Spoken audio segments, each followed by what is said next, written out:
Before we drift away, don't forget to like the video and subscribe for more calming sleep stories. Sweet dreams await. The rain began to fall heavily as Daniel trudged down the narrow forest path, each step a squelch in the damp, muddy earth. The air was thick with the scent of wet pine and moss, a cool breeze sweeping through the trees, rustling the leaves in a hushed whisper. It wasn't the first time he had ventured into these woods, but tonight felt different. There was a strange weight to the atmosphere, as if the forest itself was holding its breath. His car had broken down miles back, and the storm had made it impossible to call for help. Desperation led him down a winding trail, hoping to find something, anything, that could provide shelter. The forest was dense, dark, and ominous, each tree looming like a shadowed sentinel, their branches reaching out like long skeletal arms. The only sounds were the rhythmic patter of the rain against the forest floor and the occasional crack of distant thunder. After what felt like an eternity, a break in the trees appeared ahead. Through the mist, Daniel could make out the silhouette of a building. A lodge. Relief washed over him as he quickened his pace, his feet slipping on the slick ground. As he drew closer, the structure revealed itself to be old, weathered by time and neglect. Its wooden exterior, once a warm brown, now had a grayish, eerie hue under the thick rain. A single light flickered from the second-floor window, casting an uneven glow that made the place look even more foreboding.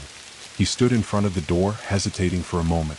The lodge seemed abandoned, the air around it still and silent except for the storm's rage. Yet the faint glow from the window suggested someone or something was inside. His thoughts raced. Should he knock? Should he turn and leave? With a deep breath, he knocked 3 times. The door creaked open slowly, the sound like the groan of an old man waking from a long sleep. A figure stood in the doorway, silhouetted by the dim light within. The person was tall, their features obscured by the shadow. They spoke in a low voice, barely audible over the storm. "Lost your way?" the figure asked, their voice smooth but with an edge that sent a chill crawling down Daniel's spine. Daniel nodded, the rain soaking through his jacket as he stepped forward. "Yeah, my car broke down. I need somewhere to stay for the night." The figure stepped aside, motioning for him to enter.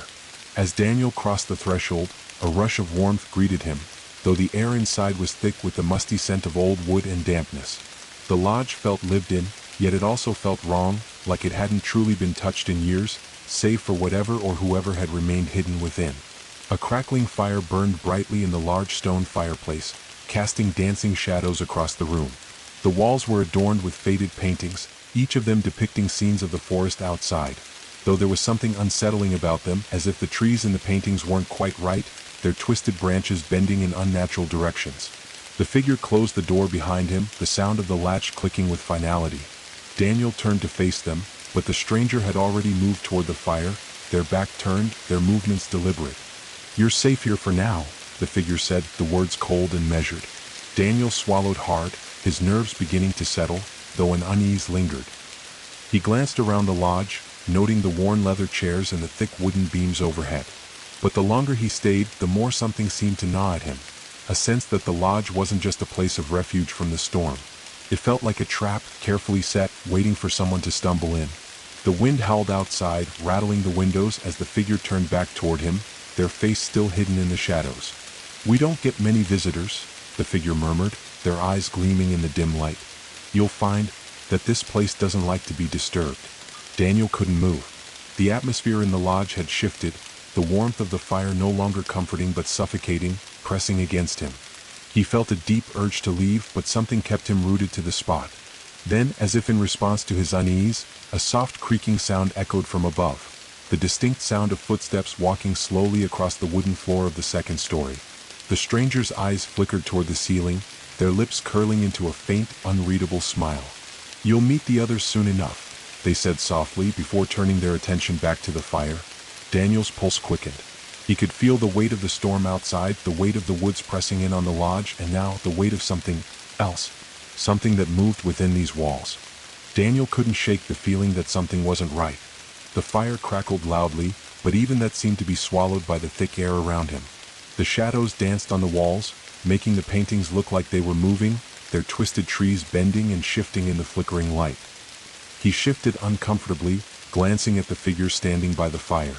Their back was still turned, but now there was an unsettling stillness about them, almost as if they were waiting for something. The longer Daniel stood there, the more his unease grew. His instinct screamed at him to leave, but the storm outside had turned into a full-blown tempest. The wind howled against the walls, and the rain beat against the windows like the persistent knocking of a relentless stranger. It was too late to leave. He was trapped here at least for the night. The figure, sensing Daniel's discomfort, turned slowly.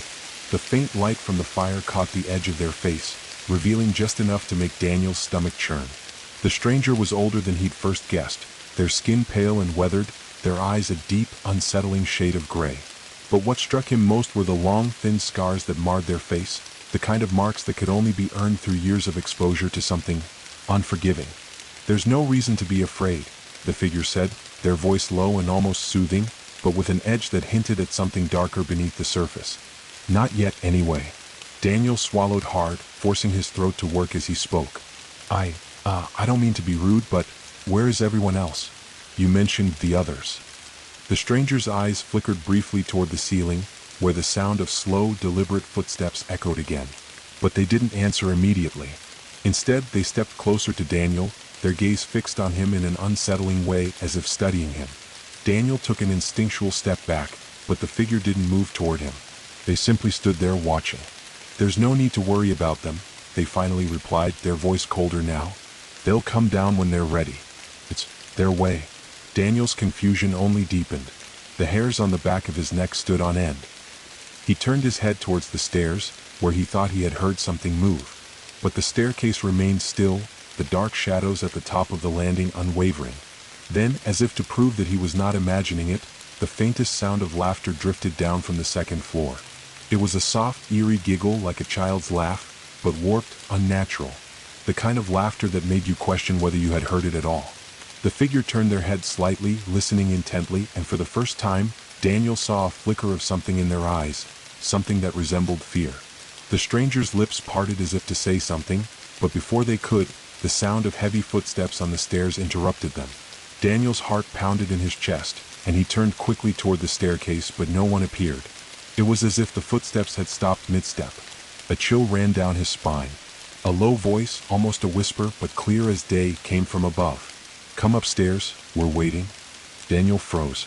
The voice was soft, almost inviting, yet there was something deeply unsettling about it. It wasn't the voice of a child as he first thought. It was too old, too worn, and it carried an undertone of hunger. Without thinking, his legs moved of their own accord. Every part of him screamed to leave, to run. But instead, he found himself walking toward the stairs, his feet heavy on the floor. The fire in the hearth behind him cast long shadows on the walls, but it was as if the light could not follow him up the stairs. The darkness above grew deeper, thicker, as if the shadows themselves were waiting for him. With each step he took, the air around him seemed to grow colder. The lodge felt alive, the wood creaking under his weight as though it were groaning under an ancient, unspoken pressure. The darkness in front of him thickened, taking on a tangible quality, as though it were pushing him to go further. Reaching the top, Daniel hesitated, his breath shallow. The stairs creaked beneath him with every movement, their groan a stark contrast to the silence of the second floor. At the top of the stairs, he turned to face the hallway. It stretched out before him like an endless tunnel, each door along the way closed and untouched, save for one, at the far end of the hall, its door slightly ajar, casting a sliver of pale light that seemed too bright for the darkness surrounding it. His feet moved against his will, pulling him toward the door. He was no longer in control. It was as though something or someone was guiding his steps, pushing him closer to the light. "Come in," the voice whispered again, but now it was louder, more insistent. It was calling him, but it was not a voice he recognized. Daniel reached the door and, without thinking, pushed it open. The room beyond was large, its walls lined with old ornate furniture, but the most striking feature was the massive bed in the center, draped in heavy curtains. The room was a sharp contrast to the rest of the lodge, strangely pristine despite the overall decay of the place. But it wasn't the room that stopped Daniel in his tracks. It was the figure sitting on the edge of the bed. A woman, dressed in an old-fashioned nightgown, her long hair flowing around her shoulders like a veil. Her back was to him, but Daniel could feel her gaze, heavy and all-encompassing, like a weight pressing down on him. "You've made it," the woman said, her voice no longer a whisper but a low, melodic hum. It was familiar now, too familiar, like the voice of someone he should know, but couldn't quite place. Before Daniel could respond, he felt a hand on his shoulder, a cold, clammy hand, heavy with the weight of something old and forgotten. "Welcome to your new home," the figure beside him murmured. And just like that, the door slammed shut behind him. The door's violent slam echoed through the room, rattling the walls and sending a tremor through the floor beneath Daniel's feet. His heart skipped a beat as he spun around, but no matter how hard he tried, he couldn't seem to find the door. The walls were closing in. It wasn't just the room, the whole lodge. The very air around him seemed to shift, thickening and swirling as if it were alive. The crackling fire from downstairs seemed far away now, muted as if it too had been swallowed by the darkness. The woman sitting on the bed turned her head slowly, her hair moving like a silken wave.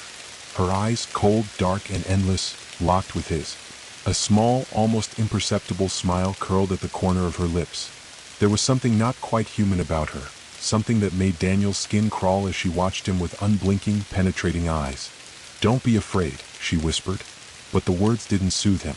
They made him feel exposed, like prey caught in a predator's gaze. Daniel opened his mouth to speak, but no words came out. His throat felt dry, his tongue too heavy. A shiver ran down his spine as he took a hesitant step back, only to find his feet seemingly stuck to the ground. Every movement felt sluggish, as if the very air was thickening, pulling him in. The darkness pressed closer. The shadows in the corners of the room stretched unnaturally, as though they were reaching toward him. "Who are you?" he finally managed to croak, his voice a mere whisper against the oppressive silence of the room. He swallowed hard, but his words felt foreign in his mouth, as though the air around him was swallowing them before they could even leave his lips. The woman's smile widened. "I am no one and everyone. I am the one who watches. I am the keeper of the lodge. And you," she said, her voice dipping lower, almost playful, "are exactly where you need to be."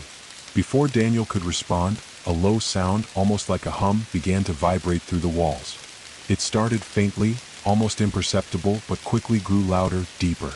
A chorus of whispers filled the air, each voice distinct but overlapping. The words were garbled, unintelligible, like voices trapped beneath layers of earth, struggling to break free. Daniel's breath quickened. He turned toward the windows, but the storm outside had ceased. The rain had stopped. There was no wind, no thunder, only a complete, suffocating silence. His reflection stared back at him in the glass, but it wasn't his usual image. His face appeared distorted, his eyes shadowed, like something was off about him. He blinked, but the reflection stayed the same. The woman let out a soft, almost mocking laugh. "You're not going anywhere," she said, rising from the bed. The room seemed to shift with her movement, the walls groaning under the weight of something ancient. "Not until they've decided what to do with you." Daniel's pulse raced as he backed away from her, feeling the walls press in around him. He turned to the door again, but it was no longer there. In fact, the entire hallway outside had vanished.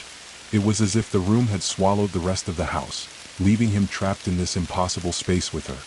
She stepped toward him, her bare feet making no sound on the floor, as if she were floating. "You're here now. You can't leave," she repeated, her voice laced with an unnerving calmness. "This house, it doesn't let go of its guests easily." Daniel felt a creeping sense of helplessness. He had never believed in the supernatural, never thought he'd be caught in something like this. But the way the air felt heavy, thick with something older than the house itself, made him question everything. He couldn't breathe. The room was closing in. His heartbeat hammered in his chest, so loud it felt like the walls might collapse from the noise. His thoughts were a jumble of panic and disbelief. And then, from behind him, came the unmistakable sound of footsteps, slow, deliberate, but not the same as the ones from before. These were lighter, almost too light, as if whoever was walking didn't quite touch the floor at all. The footsteps approached, and Daniel spun around, expecting to see the figure of the woman's shadowed companion, the one he'd glimpsed before downstairs. But no one was there. The footsteps stopped just in front of him, and a faint sigh filled the room, soft, breathy, as if someone had been waiting to exhale for a long time. Daniel took a step back, his breath shallow. "Who's there?" A pale, skeletal hand reached out from the darkness in front of him, and a low voice, unnervingly familiar but just out of reach, whispered in his ear. "We've been waiting." The air around him felt colder now, colder than it should have been, like it had been drawn from the very heart of the forest outside. The room around him began to shift again. The walls creaked and groaned as if the lodge itself was breathing, shifting, adapting. The faintest whisper of a breeze moved past him, carrying with it the scent of rain-soaked earth and rotting leaves. His eyes darted to the bed, but it was empty now. The woman was gone. The room was silent except for the muffled, distant sound of the footsteps, closer now, louder, as if something, or someone, was moving toward him. They're coming. He couldn't move. His limbs were paralyzed, his body frozen in place by a force he couldn't understand. The whispers grew louder, more urgent.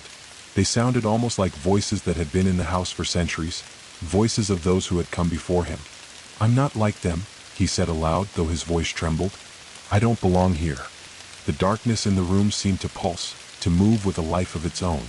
The air was thick, the shadows creeping toward him, feeding off his fear.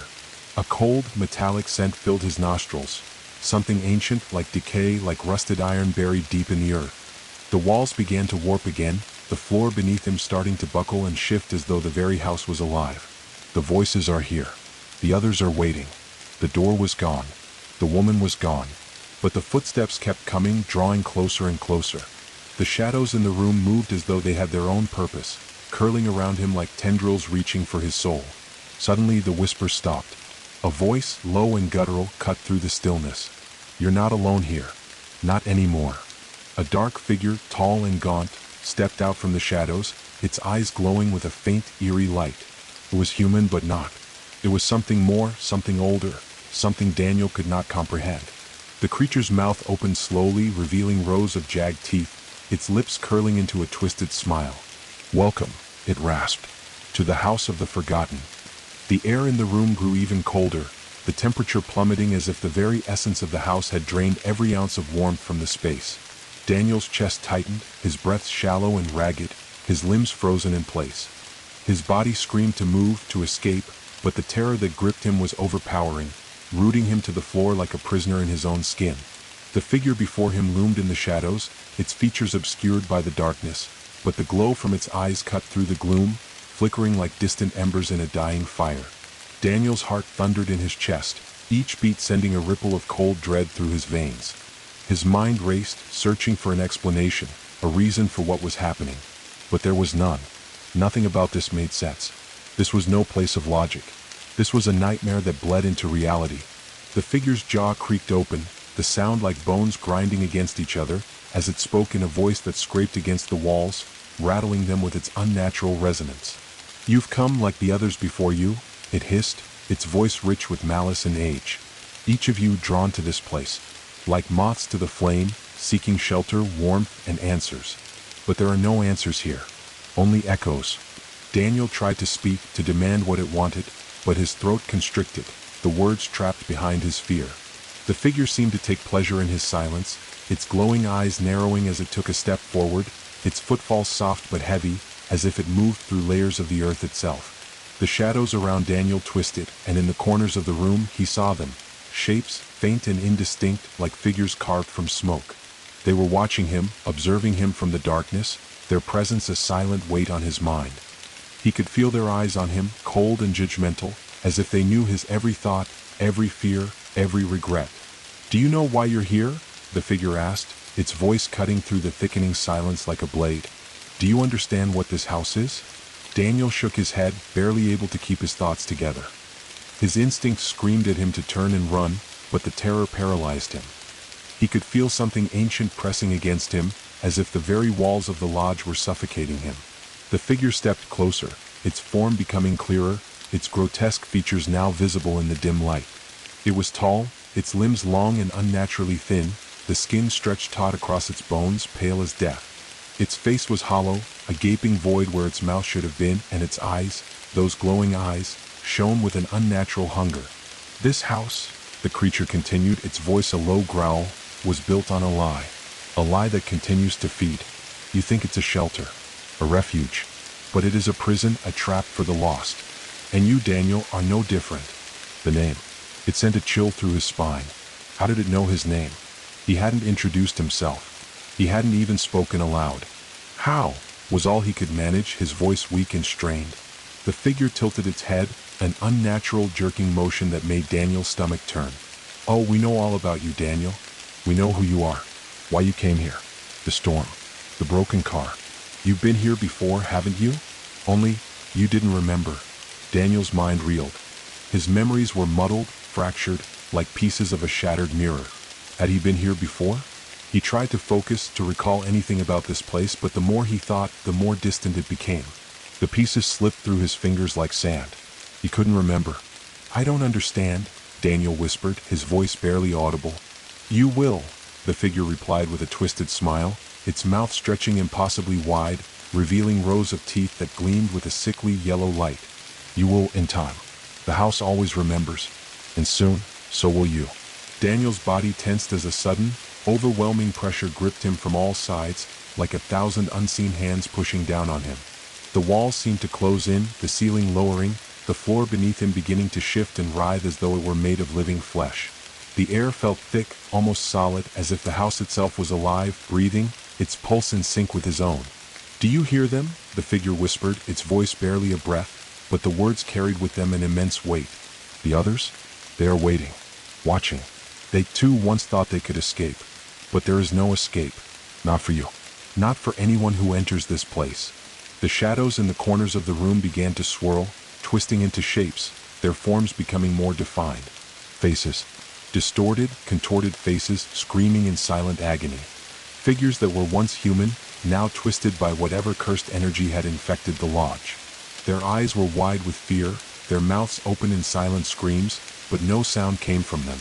They floated in the darkness, hovering at the edges of Daniel's vision, their gazes fixated on him, urging him to understand. The figure before him reached out, its long clawed fingers brushing against Daniel's chest, the touch cold and electric. He recoiled, but the figure's grip was firm, unyielding. It leaned in closer, its face inches from Daniel's, its breath hot and fetid on his skin. The house remembers everything, every soul that has passed through these halls, every soul that has been consumed by its hunger. The figure's voice dropped to a whisper, like a lullaby sung in a forgotten language. And you will join them, Daniel. You will join the others who have come before. You will be just another echo in the walls. Daniel's heart raced, panic flooding his veins. The walls seemed to close in faster now, the air growing heavier with each passing second. He could feel the weight of the lodge pressing against him, could feel its grip tightening, drawing him in. Suddenly, a flash of movement caught his eye. A figure darted across the room, a shadow, quick and fleeting, but there. Daniel's breath hitched as he turned toward it, but the figure vanished into the darkness before he could make out its shape. Who's there? He cried out, his voice shaking. But no answer came.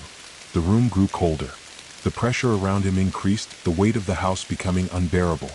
The figures in the corners of the room seemed to be closing in on him, their faces twisted in silent torment. And then, through the suffocating silence, came a voice, faint at first but growing louder, clearer. You are not alone. The voice echoed in his mind, filling him with a sense of dread so deep it almost made him sick. He stumbled backward, his legs unsteady, his mind racing to make sense of the words. But the more he tried to think, the more the house seemed to press in on him. The house was alive, and it was hungry. The walls groaned, the floor creaking as though the entire house was stirring, waking from a long slumber. Daniel's breath came in ragged gasps, each one colder than the last. The temperature had dropped so sharply that he could see his breath hanging in the air, a cloud of mist that evaporated as soon as it formed. His mind was spinning, a whirlwind of thoughts trying to grasp something, anything that made sense in this madness. But there was nothing. The figure in front of him, the gaunt, skeletal creature, remained motionless, its glowing eyes fixed on him with an unnerving intensity.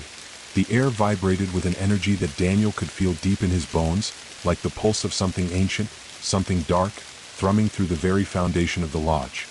He could almost hear it, a low hum, a pulse rising from the earth beneath him. It was the heartbeat of the house. Please, Daniel croaked, his voice barely a whisper, lost in the oppressive atmosphere. What do you want from me? The figure's lips parted, and the ghastly smile returned, more cruel this time. It took a slow, deliberate step forward, its footfall hollow, as though the floorboards were struggling to support its weight. Daniel backed away instinctively, but his feet were still rooted to the ground, as if the house itself was holding him in place. You are part of it now, the figure rasped, its voice like the scraping of old wood against stone. You always have been. The shadows in the room began to move again, slithering across the walls like living things, curling and twisting, warping into shapes that made no sense. They stretched and reformed, casting grotesque silhouettes on the walls, faces, hands, bodies, all contorted in pain and anguish. The figures in the darkness began to whisper, their voices overlapping, indistinct, but full of sorrow and rage. Daniel squeezed his eyes shut, trying to block out the nightmarish images, but they were inside his mind now. They were part of him. He could feel them, the ones who had come before him. The lost, the forgotten, the ones who had stumbled into this place seeking shelter, only to be consumed by the house's insatiable hunger. You will feed it too. The voice in his mind was not his own, and it sent a wave of cold panic crashing through him. Just like the rest of us. His pulse thundered in his ears as the figure reached out again, its fingers long and bony, its nails sharp as knives.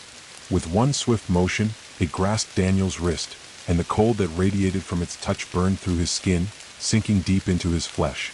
The figure's voice became a guttural growl, vibrating the air around them. The house does not forget, and neither will you. Daniel struggled to pull away, but the grip tightened as if the creature's hand were made of iron. His vision blurred, his body trembling from the unnatural cold that was spreading through him.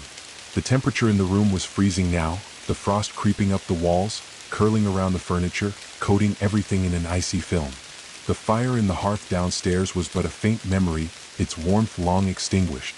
The light in the room flickered, casting strange, dancing shadows that seemed to move independently of the objects they clung to. The whispers were louder now. They weren't just in the corners of the room anymore, they were in his head, swarming, suffocating. They spoke in languages he didn't understand, yet he felt the meaning behind every syllable, every sound. The house was hungry. The lodge was alive and it craved more. The others, one of the voices whispered, they are waiting for you. Daniel's stomach lurched. He could feel the presence of the others now, more than just shadows on the walls. They were there with him, pressing in from all sides, their cold, vacant eyes staring at him, unblinking. Their bodies, twisted and broken, floated in the darkness, their limbs unnaturally bent, their mouths gaping open in silent screams. And then, the most terrible thing of all, the sound of footsteps, slow, deliberate, approaching from behind him. Not the hollow, ethereal footsteps of the figure, but something else. Something solid. Something that could touch him. Daniel's heart skipped a beat as he turned, his eyes wide with terror. Through the fog of his fear he saw them. Figures. Several of them. Slowly advancing through the room, their eyes glowing faintly in the dim light, their faces obscured by the darkness. They moved with an unnatural fluidity, their bodies swaying as though they were weightless. Their mouths opened wide, but no sound came out, only an overwhelming sense of hunger. And then, just as quickly as they appeared, they vanished into the shadows, leaving Daniel reeling, his mind struggling to catch up with the horror unfolding before him. The figure in front of him didn't move. It simply watched him with its unblinking, predatory gaze, as if savoring his fear. You see, it murmured, its voice dripping with malice, they wait for you. They have been waiting for so long. And now you will wait too. Forever. Until the house calls for you. Daniel shook his head frantically, trying to fight the suffocating sense of doom that pressed down on him. He couldn't die here. He couldn't stay here, lost in this hellish nightmare. He had to escape. He had to fight. The figure tilted its head slightly, studying him. Escape? You cannot escape what is already inside you, Daniel. You are already part of the house's hunger. You just don't realize it yet. But you will. Suddenly, the room seemed to darken, the shadows thickening and closing in.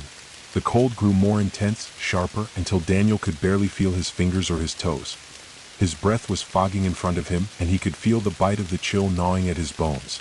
The whispers grew louder, more frantic, as if they were urging him to listen, to understand. They were all around him now, pressing in, a cacophony of voices that blurred together into a single, terrifying roar. Feed the hunger, they chanted, become one with the house, become one of us. The floor beneath Daniel's feet began to tremble, the ground shifting as if the house were alive beneath him, groaning with a sound that reverberated through his very soul. The walls seemed to pulse, undulating like the walls of a living creature. And then, in the farthest corner of the room, something moved. Something big. A shape, too large to be human, rose from the shadows. A monstrous figure towering above him. Its limbs were elongated, its body a mass of twisting, writhing shadows. But its eyes glowed with a sickly yellow light, and its cavernous mouth, opened, revealing rows of jagged, pointed teeth. Join us, it hissed, its voice a guttural growl that vibrated the very air around Daniel. The figure's eyes fixed on him, and he could feel its gaze seeping into his mind, drawing out his thoughts, his fears.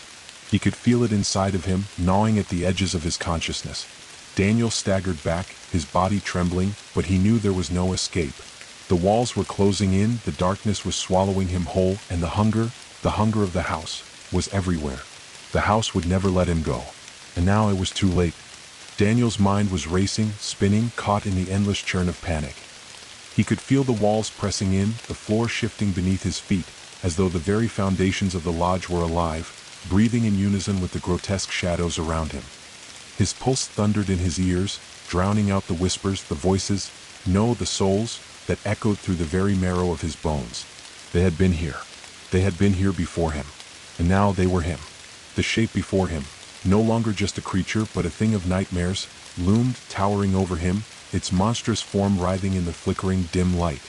Its body was a swirling mass of shifting shadows, its limbs contorted and elongated, its mouth gaping wide, exposing a jagged mess of teeth that seemed to extend down its throat endlessly. The eyes, those sickly yellow orbs, bored into Daniel like twin daggers of malice. They were hungry, starving, and they were looking at him like he was the next meal. "Feed it," the creature growled, its voice like the grinding of rocks, low and guttural. "Become part of it. Become part of the hunger. It wants you."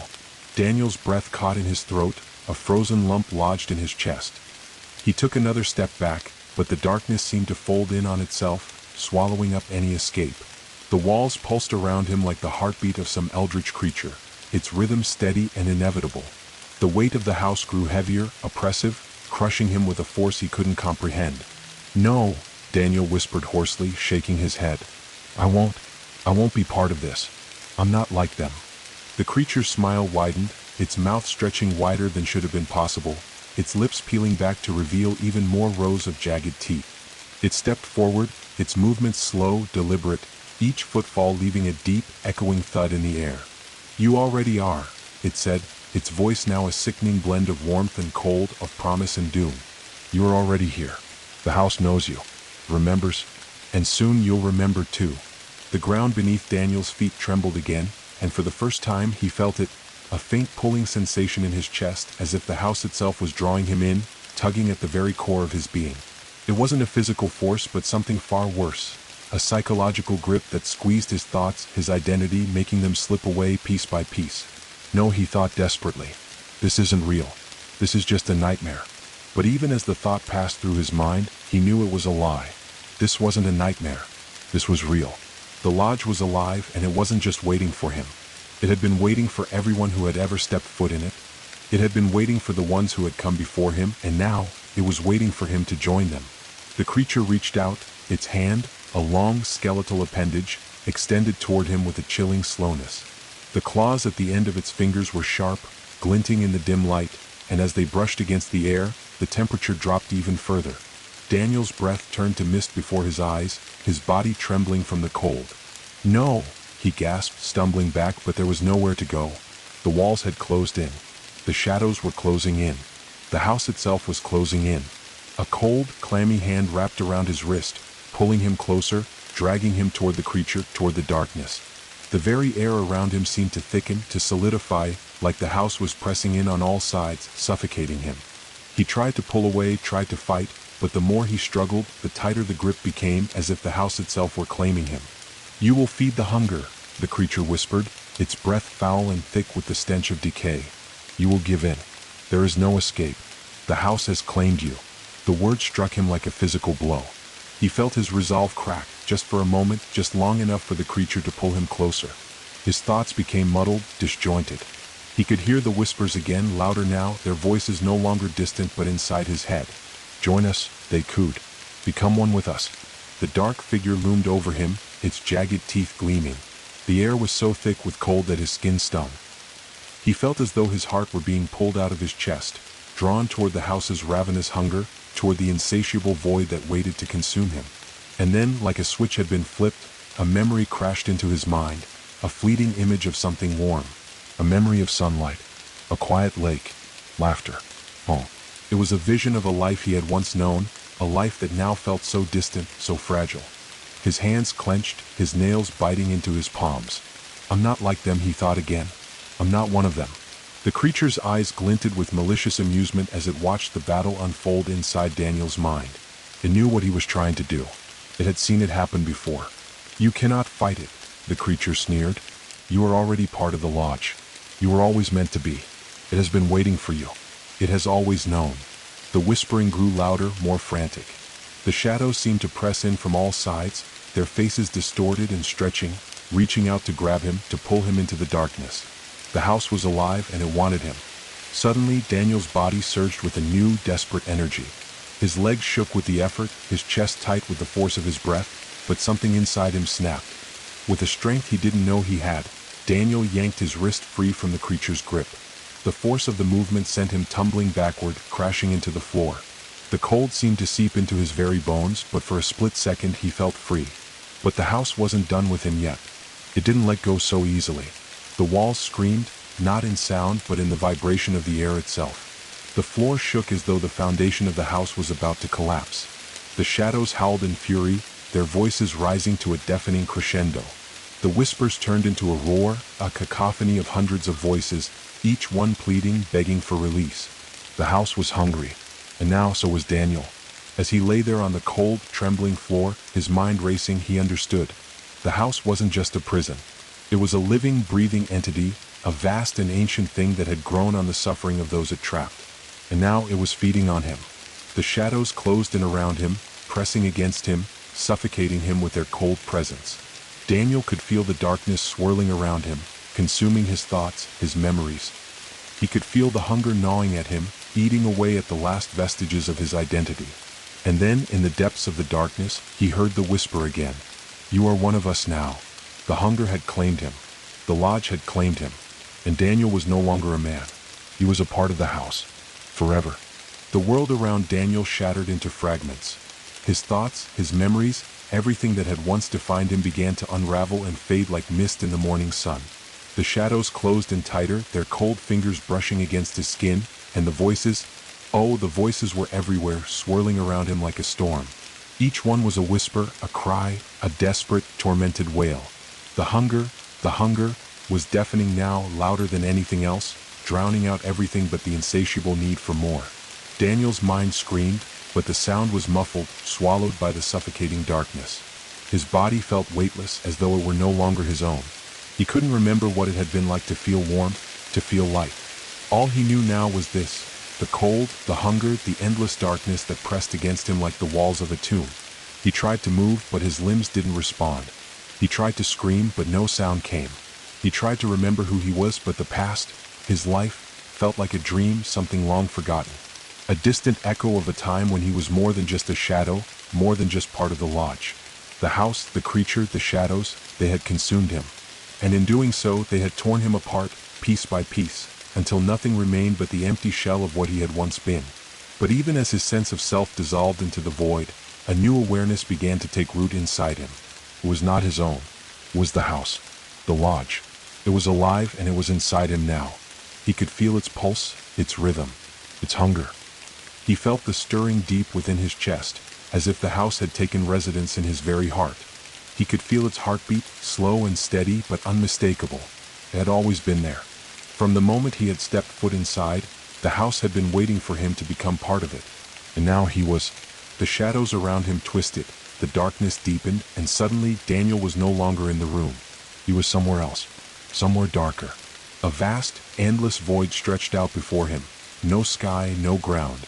Just darkness, thick and suffocating. And in the distance, he saw it. The house, its silhouette rising from the nothingness, jagged and broken, its windows glowing with a sickly light. It was alive.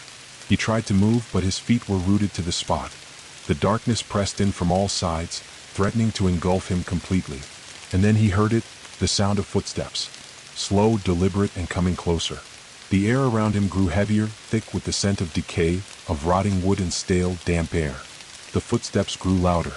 A figure emerged from the darkness, its shape vague at first, but slowly becoming clearer. It was a person, a man no older than Daniel had been when he first entered the lodge. His face was pale, his eyes hollow, and his body was gaunt, like a skeleton draped in tattered clothing. The man moved toward Daniel, his steps slow but sure, his expression blank, almost peaceful. "Welcome," the man said in a voice that was both soft and hollow, as if the words had been spoken through a veil of dust and time. "It's your turn now." Daniel opened his mouth to speak, but no words came. He couldn't move. He couldn't breathe. The man stopped in front of him, his hollow eyes staring directly into his soul. "You were the last," the man said. "But now you are one of us. You are part of the house. Part of the hunger. The words sunk into Daniel like a knife, twisting and pulling at the remnants of his identity. The house had consumed him just as it had consumed countless others before him. And now he was nothing. A shadow in the void, a whisper in the darkness, a mere echo of the house's unending hunger. But the man didn't seem to care. He simply stood there watching, waiting. The empty eyes, the hollow face, they were all too familiar now. Daniel knew what had happened to him. He was the house. He was the next whisper in the dark. The next soul to be swallowed whole. The cycle continues, the man said, his voice a breath on the wind. The house always feeds. It never stops. And now you'll wait. Just like we did. Daniel felt a sharp pain in his chest as though something was trying to tear its way out of him. His body twitched, convulsed, and for a moment he thought he might be able to fight it, to break free. But the pain only grew worse, as though his very essence was being pulled apart, piece by piece. The hunger was inside him now, gnawing at his insides, tearing at the last remnants of his will. The man's hollow eyes gleamed with something dark and knowing. "Don't fight it," the man said softly. "It's already too late." The darkness around them began to pulse, the house's heartbeat growing louder and more insistent. The walls of the void seemed to shift, closing in on them both. The man's smile widened, his face stretching as though he was reveling in the inevitable. The shadows seemed to bend around him as if they were part of him, as if they were a part of them all. "You'll join us soon enough," the man whispered. "All of us. All the lost souls that the house has claimed." Daniel felt his body trembling as the hunger intensified, gnawing deeper into his chest, into his very soul. His thoughts were becoming disjointed, fragmented, slipping away like water through his fingers. His memories, his identity, everything that had made him who he was, it was all fading. He could hear the whispers again, distant and muffled, calling out his name, but it wasn't his name anymore. It was a name that belonged to the house. A name that belonged to the hunger. The house was calling to him. He could feel it pulling at him from every direction, a gravitational force that he could not escape. The man before him stepped back, his hollow eyes gleaming with a mix of pity and satisfaction. "Welcome to eternity," he said. The darkness enveloped Daniel completely. And then, in the depths of that endless void, he heard the heartbeat. The steady, slow pulse of the house, deep beneath the earth. He heard the whispers of the lost, of the forgotten. He heard the endless hunger, the insatiable need, echoing in his mind. And for the first time since he had entered the lodge, he understood. He was no longer Daniel. He was now part of the house. The cycle was complete, and the hunger would never stop.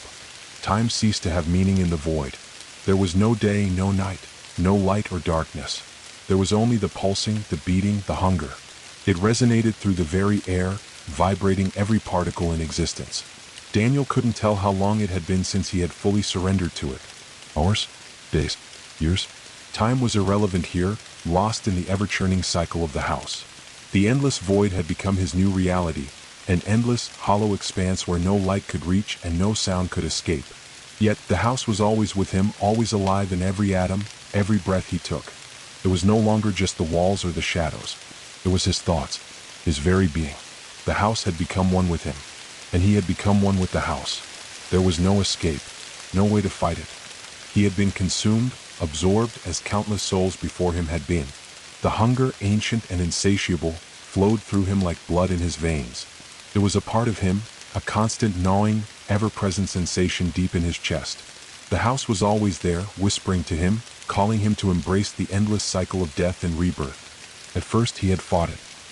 He had screamed in his mind, pushing against the darkness, desperate to hold on to whatever fragments of his former self remained.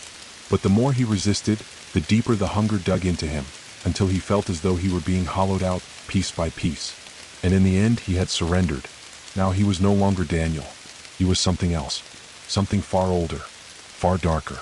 The cycle of the house had claimed him, just as it had claimed everyone who had walked through its doors. He could feel them, the others, the souls. They were everywhere. They were the shadows that clung to the edges of his mind, the whispers that coiled around his consciousness, the ones who had come before him. They were all part of the house now. They were all part of the hunger. He could feel their presence, faint like echoes of a forgotten dream, but they were there, urging him to remember, to join them, to become part of the house's eternal feast.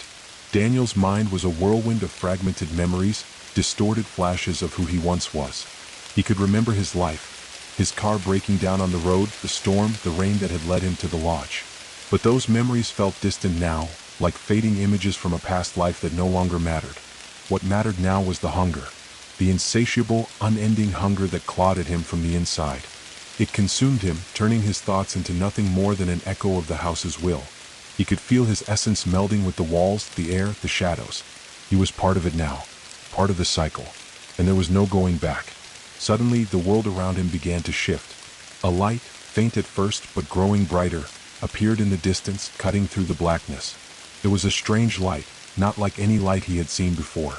It flickered, like the flame of a dying candle, casting long, stretching shadows in all directions. The hunger twisted inside him, pulling him toward it, urging him to move toward the light. The whispers grew louder, more frantic, as if they too were drawn to it. The light grew larger, and Daniel found himself moving toward it, though he didn't remember making the decision to do so. It was as if the house itself was guiding him, pulling him along with invisible threads. His feet moved through the darkness, but the air around him seemed to shift, warping, stretching, becoming more solid with each step. The shadows that had once surrounded him now receded, folding back into the distance like curtains being drawn. He could hear the whispers of the lost souls, growing louder and more desperate. Their voices were now intertwined with his thoughts, as if they were inside him, speaking through him. Don't go toward the light, they pleaded, their voices fractured, overlapping. It's a trap. The house, it wants you to return. But Daniel couldn't stop. His feet carried him forward, driven by something deeper than his own will. The hunger, the need, the desire to be part of the house's eternal feast was stronger than any fear. He had already surrendered to it, and now there was nothing left to hold him back. As he moved forward, the light grew blinding, its radiance searing through the darkness. He reached out, his hand trembling, as if reaching for something he could not fully understand. The air around him crackled with energy, a strange electric charge that made the hairs on the back of his neck stand up. And then, as he stepped into the light, it all came rushing back. The house, the lodge, the cycle, everything. Daniel stood in a room he knew all too well, though he couldn't say how he knew it. The walls were warped, bent in unnatural ways. The floor was covered in dust and broken furniture. The dim, flickering light of a dying campfire illuminated the room, casting long, jagged shadows across the walls. It was the lodge. The same lodge he had stumbled into all those nights ago. The same lodge that had trapped him, consumed him, and turned him into this. A distant sound reached his ears, a soft, faint scratching like nails against wood. He turned, his eyes narrowing, but he saw nothing. The air was thick with the same oppressive atmosphere, the same sense of dread that had filled the place when he first arrived. The hunger was still inside him, gnawing at his soul. It had never stopped. And then he saw it. The door at the far end of the room, half open, was bathed in a faint, flickering light. It beckoned him, its presence calling him, just as the house had called him before. He felt it again, that same pull, that same desire to move toward it, to step through the door and into the next phase of the cycle. The whispers around him grew louder, more desperate, urging him to go. And then he heard the sound. Footsteps. Slow, deliberate footsteps, coming from the other side of the door. Someone else, was coming. The hunger roared inside of him, its voice louder now, urging him to wait, to embrace what was coming. The door opened slowly, a figure stepping into the dim light. It was a man. A stranger. But Daniel knew deep inside that the man was just like him. Just like the others. Just like the countless souls who had walked into the house before him. The man's eyes met Daniel's, and for a moment, they shared a silent understanding. A shared hunger, a shared fate. The man stepped into the room, the door closing behind him with a soft thud. And then the cycle began again. The air in the room felt heavier now, thick with anticipation as the stranger, the next one, stepped further into the room, his eyes locked on Daniel. His face was pale, drawn tight, as though fear had already begun to claim him. He didn't speak. There was no need to. He had already been chosen. His soul, like Daniel's, had been drawn here, brought to the house by forces beyond understanding. He was another lost traveler, another unfortunate soul who had wandered too close to the hunger. Daniel could feel it, the hunger that twisted deep in his chest, gnawing at his insides. It was always there, always hungry, always waiting for the next one, the next soul to claim, the next meal for the house. And now this man, this stranger, was the one who had arrived to feed it. He stood still, rooted to the floor, unable to move or speak, his eyes wide with confusion and terror. He had not yet felt the pull of the house, the overwhelming force that claimed its victims, turning them into shadows, echoes, and whispers. But Daniel had. Daniel knew. He could feel it in the way the air around him shifted, in the way the walls seemed to pulse with the presence of something ancient, something that had been here long before him and would remain long after he was gone. The house was alive. It was a living, breathing thing, and it fed on the souls that stumbled into its grasp. The man's gaze flickered, and for a brief moment, Daniel saw a flicker of something. Fear, yes, but also a glimmer of recognition. The man must have known deep down what had happened to the others. To Daniel. To all the lost souls who had come before them. The man's lips parted, and for the first time, a word escaped from his throat, a fragile, almost whispered question. Where am I? Daniel's heart clenched, a terrible ache filling his chest. He wanted to answer, to warn him, to tell him everything. But the hunger stopped him. The cycle had already begun. It would not be stopped. The house had claimed him long ago, and now it was claiming this new soul. There was no escaping the hunger. There never was. Welcome, Daniel finally managed, his voice a hoarse rasp, cold and distant. You're here now. The stranger's eyes widened, as if he were trying to process the words, trying to understand. His mouth opened, but no sound came out. He looked around, his eyes scanning the room, desperately searching for something, anything, that made sense. But there was nothing here that could make sense. Not anymore. The man began, his voice shaky, uncertain. I don't understand. I was just lost, Daniel finished for him, his voice distant, hollow. We all are. The stranger took a tentative step forward, his gaze flicking to the door where the dim light beckoned. But then he stopped, as if some instinct had told him not to approach it, as if something was holding him back. Is there a way out? The man asked, his voice trembling with fear. Daniel didn't answer right away. He couldn't. The question was one that everyone asked when they first arrived. The question everyone believed had an answer. But there was no answer. Not anymore. The house was a trap. A prison. And once you were in, once you crossed the threshold, there was no escaping it. It was a place where time didn't matter, where the hunger consumed everything, where the house itself took ownership of your very being. It was a cycle that stretched beyond understanding, beyond reason. And now the stranger, this man, was caught in it too. The stranger took another step forward, his eyes locked on Daniel's. Please, he whispered, his voice breaking. Tell me how to leave. Tell me how to get out of here. Daniel shook his head slowly, the movement stiff and heavy, as if the weight of all the souls that had come before him had settled deep within him. There's no leaving, he said, his voice barely above a whisper. There's only becoming. The stranger's face twisted in confusion and terror. Becoming? Becoming what? Daniel didn't want to say it. He didn't want to speak the truth aloud, to make it real, to confirm the nightmare that was now their shared fate. But the hunger was already inside of him.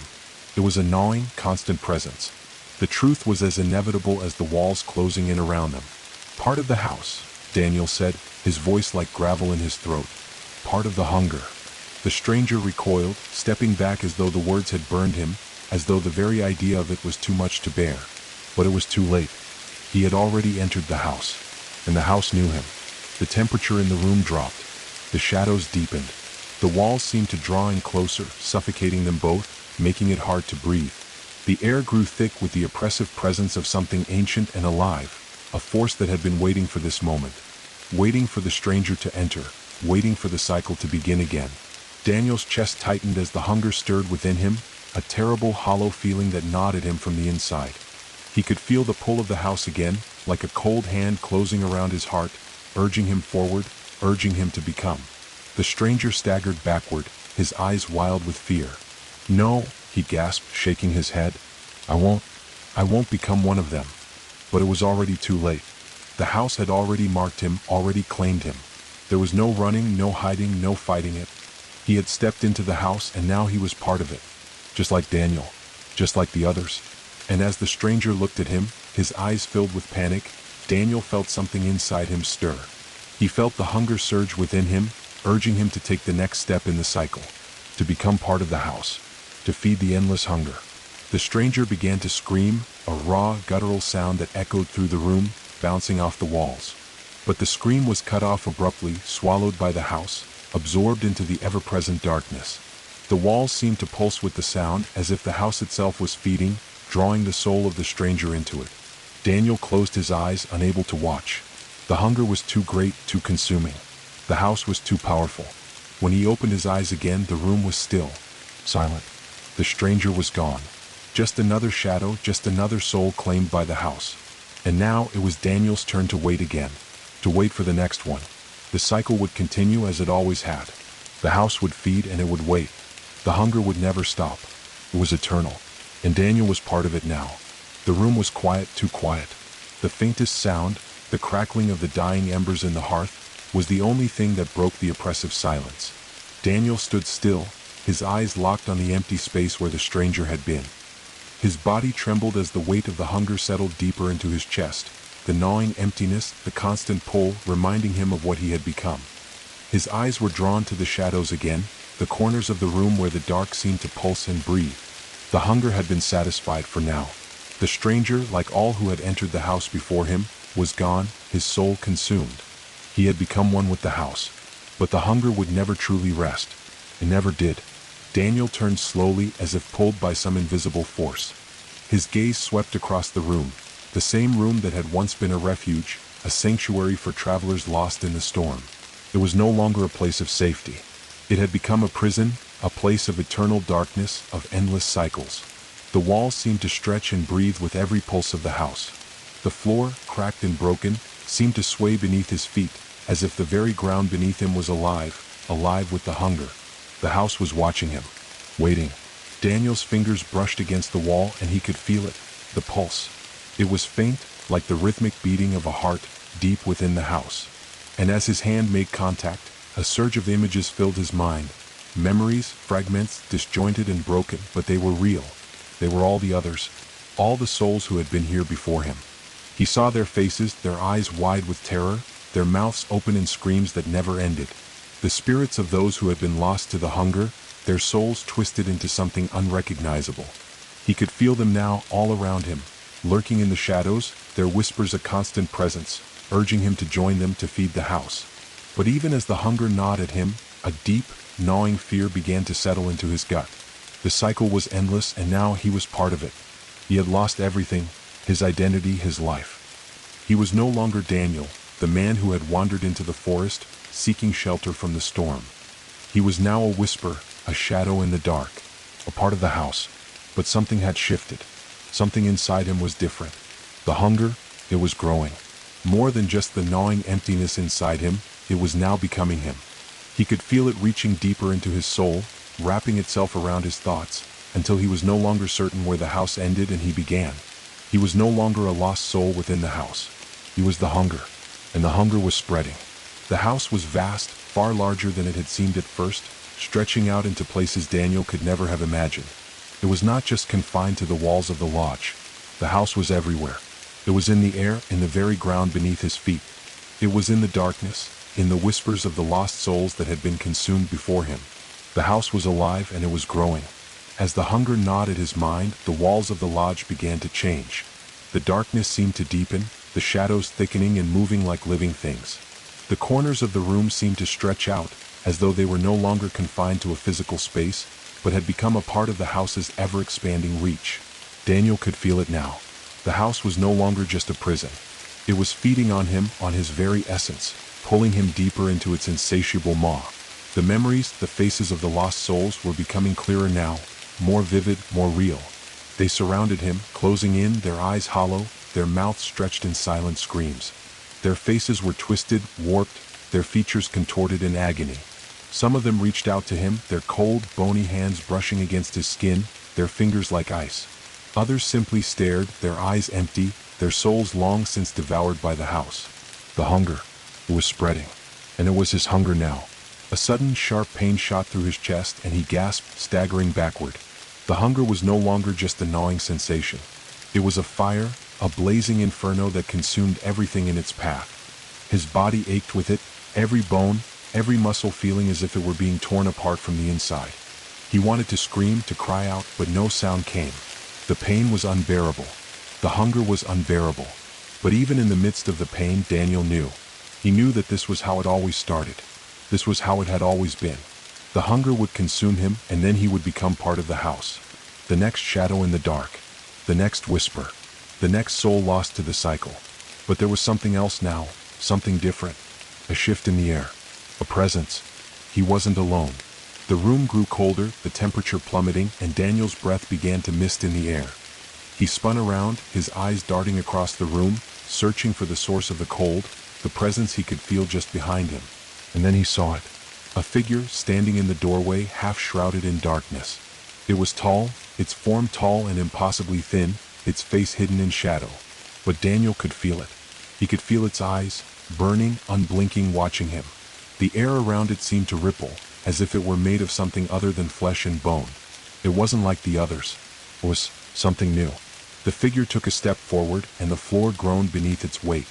With each step it took, the house seemed to shudder, as if the very walls were recoiling from its presence. The hunger inside Daniel twisted, a sharp, painful spasm in his chest. He was afraid of this thing, this being. The figure's voice was low, its tone like the rustling of dry leaves, but it carried an ancient weight. The cycle must continue, it said, its words reverberating through the room, vibrating in the very air around them. The house must feed, but there are others who will take the hunger in your place. It is not for you to choose. Daniel tried to speak, but the hunger drowned out his words. He felt himself falling, his knees buckling beneath the weight of the force that had taken root inside him. The figure took another step forward, and in its presence, the shadows seemed to twist and turn, curling and writhing like creatures in pain. You are no longer Daniel, the figure continued, its voice almost pitying. You are part of the house. You are the next whisper, the next lost soul. But the hunger is not yours to hold. You must let go. The shadows surged, and Daniel felt himself slipping into the darkness, into the endless abyss. He had known it was coming. He had known from the moment he had walked through the door. But now the hunger was something more. It was no longer just an insatiable craving. It was something he had become. The figure stepped closer, and in the darkness, Daniel's world shattered into 1,000 pieces. The hunger roared inside him, consuming him whole. The house was alive, and it was always hungry. The world around Daniel shattered into 1,000 shards of reality, each one piercing his consciousness. He was no longer standing in the room, no longer part of the house in the way he had been moments ago. Instead, he felt himself pulled, drawn, through the very fabric of the house. The walls, the air, the floors, all of them seemed to dissolve, bending into a swirl of shadow and light. He was falling, floating, drifting through an endless void that felt both infinite and suffocating, an endless expanse of nothingness that pressed against him, pulled at him, devoured him. But even in the overwhelming darkness, the hunger remained. It was inside him. It was all around him. The hunger was not just a part of the house. It was the house. The house was built upon it. The house was fueled by it. And now it was consuming him. It was all-consuming. The figure, the entity in the doorway, had spoken truths that Daniel had never truly understood until now. He wasn't just Daniel anymore. He had ceased to be anything but a fragment of the house itself, a mere echo of the infinite, a soul woven into the very walls of this cursed structure. The memories of his life before the lodge felt like fading dreams now, slipping further out of reach with each passing second. His name, his identity, was slipping away, leaving only the hollow emptiness of the hunger behind. The hunger. It clawed at him, gnawed at his thoughts, devoured what little remained of his will. He could feel it stirring within the darkness, pushing against the walls of his mind. The hunger wasn't just a gnawing ache, it was a presence, a force. It was alive. It wanted more, always seeking, always devouring. The entity's voice echoed through the void again, low and resonant, its words threading into Daniel's very soul like the finest needle through cloth. It must continue. The hunger is eternal. You, like the others, have been consumed. But even now the cycle must continue. The house demands it. Daniel's heart, if it could still be called a heart, thundered in his chest. He couldn't move, couldn't fight it. His limbs were no longer his own. His thoughts weren't his own. The hunger had devoured them, shredded them, until there was nothing left but the need. The endless need for more. But in the deepest recesses of his consciousness, something flickered. A whisper of defiance. Is this my end?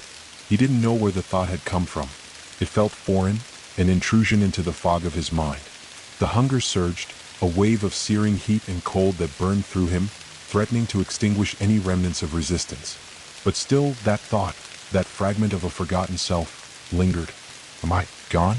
The darkness around him seemed to pulse in time with the hunger. The shadows moved like living things, whispering in his ears, scratching against his mind, urging him to join them. Join us, become us. They whispered over and over, their voices like 1,000 forgotten souls, all yearning for release, for an end to the cycle, for a way to escape the unending hunger. But it wasn't just the hunger. It wasn't just the endless cycle of consuming souls. There was something more, something that had been hidden within the house, buried beneath the layers of suffering and madness. Something older, something that felt like it had been waiting, watching. A presence. Daniel couldn't grasp what it was. He couldn't understand it, but he could feel it. It was there in the darkness, watching him, waiting. It wasn't like the hunger. It wasn't like the souls that had been consumed by the house. This was something different, something more ancient, more powerful. The air around him shifted. The pressure building in his mind grew unbearable, like an immense weight pressing down on his chest, forcing the air from his lungs. The darkness surrounding him seemed to pulse in rhythm with the pounding of his heart, until the space, this void, grew more suffocating, more oppressive. And then he saw it. A flicker of movement, like a shadow against the dark. But this shadow was different. It was not just an absence of light.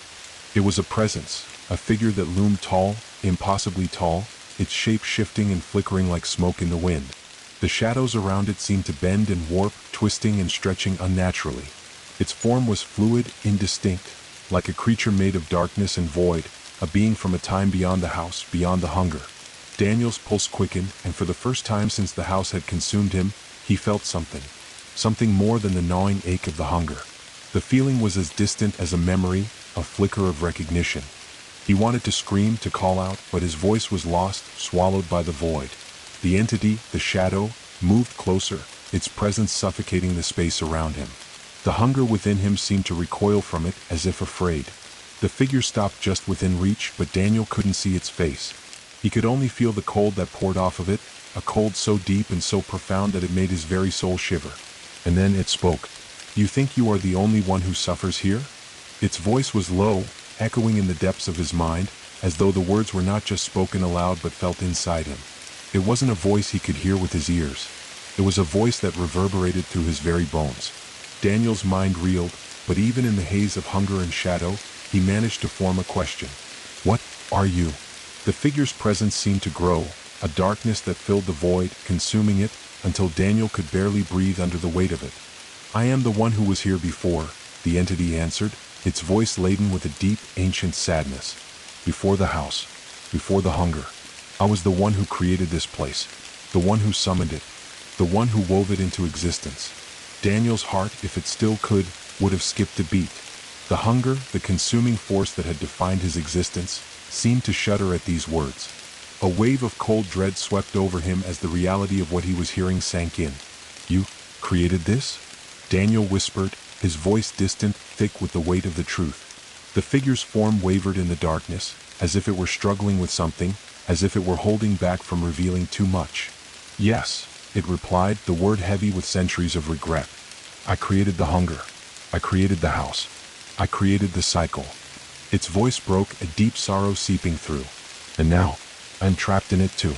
Trapped within the walls, trapped within the hunger." Daniel felt a strange pang deep within him. A flicker of empathy, a momentary connection to this entity, to the being who had created the very nightmare that had consumed them all. For the first time since he had been drawn into the house, Daniel realized that he was not the only one lost here. There was something older than him, something that had borne witness to the creation of this curse. "You can't escape it?" Daniel asked, the words slipping out before he could stop them. "You created it, and now you're trapped too?" The figure's shadowy form pulsed with a dark, unsettling energy. "I was a fool," it said softly. "I thought I could control it. But now, I am part of it, just as you are, just as the others were.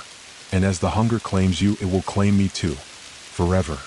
The hunger twisted inside of Daniel, a pulsing force that wanted to claim this ancient being too. It was part of the house. It had always been part of it. But something shifted. Daniel's mind, his fractured soul, flickered with a new thought, a new possibility. Could he break the cycle? Could he somehow end this endless hunger? The thought was fleeting, like a whisper lost in the wind, but it was enough to make him wonder. And in that moment, as the hunger and the shadows closed in around him, Daniel felt something stir within the deepest part of his soul. Maybe, just maybe, there was a way out. But the house was watching, and it never let go. The void seemed to stretch endlessly before Daniel, an inescapable expanse of blackness that surrounded him, pressing in from all sides. The house's heartbeat pulsed through the very air, each throb of its ancient rhythm reverberating deep in his chest. The hunger was a constant, gnawing presence, always there, always hungry. But now there was something else, something that tugged at him, a sensation that he couldn't quite understand. The darkness around him seemed to shift, subtle at first, like a ripple in water, but it was enough to unsettle him. The figure, the entity, remained motionless, its shape flickering in and out of clarity. Daniel could feel it watching him, its cold presence suffocating, yet there was something familiar about it now. Something human, perhaps, or what had once been human long ago. "I created it all," the figure had said, its voice tinged with regret. The house, the hunger, the endless cycle. Daniel's mind reeled at the implications. This being, this ancient entity, was responsible for the very curse that had bound them all to the house. It was the architect of their suffering, the creator of the endless torment. And yet, as it stood before him, Daniel could feel the weight of its despair, the crushing realization that even the creator had been swallowed by the very thing it had made. The hunger surged inside him, a twisted echo of the entity's own misery, a desire to feed, to consume, to become part of the house. It gnawed at his insides, urging him to take another step in the cycle, to surrender fully, to join the darkness completely. But even through the hunger's haze, a flicker of resistance remained. Could he break free? Was there a way to escape this endless cycle? The thought lingered in his mind, but before he could grasp it fully, the figure spoke again. Its voice was quieter this time, almost mournful. "There is no escape," it whispered. "Not for you. Not for me. Not for anyone who enters this place. The hunger is too deep. The house is too vast." Daniel's heart, if it could still be called a heart, pounded in his chest. The words resonated deep within him, but they felt wrong. They felt like a lie. No escape? Was it truly impossible to break free? To sever the house's grip on their souls? He couldn't accept it. Not yet. The darkness around them seemed to pulse in rhythm with the entity's words, its power radiating outward, twisting the very air. Daniel could feel the presence of the house closing in on him, its shadowy tendrils wrapping around his mind, feeding off his doubts. The hunger clawed at him, urging him to give in, to succumb. But his mind remained clear for just a moment longer. The house wasn't just a physical place. It was a reflection of the deepest, darkest parts of their souls. A prison made from their own fears, their desires, their regrets. It fed on them, growing stronger with every soul it consumed. And now it had become more than just a place. It had become a force, a living thing, a living hunger. And in the center of it all, Daniel was beginning to understand. The house was not just a trap. It was a reflection of the curse that bound them all to it. The hunger, the cycle, the shadows, they were the house. The house was them. "I was once like you," the entity continued, its voice distant, as if speaking from the depths of its own despair. "I too thought I could escape, but there is no way out. We are all part of it now." Daniel's chest tightened.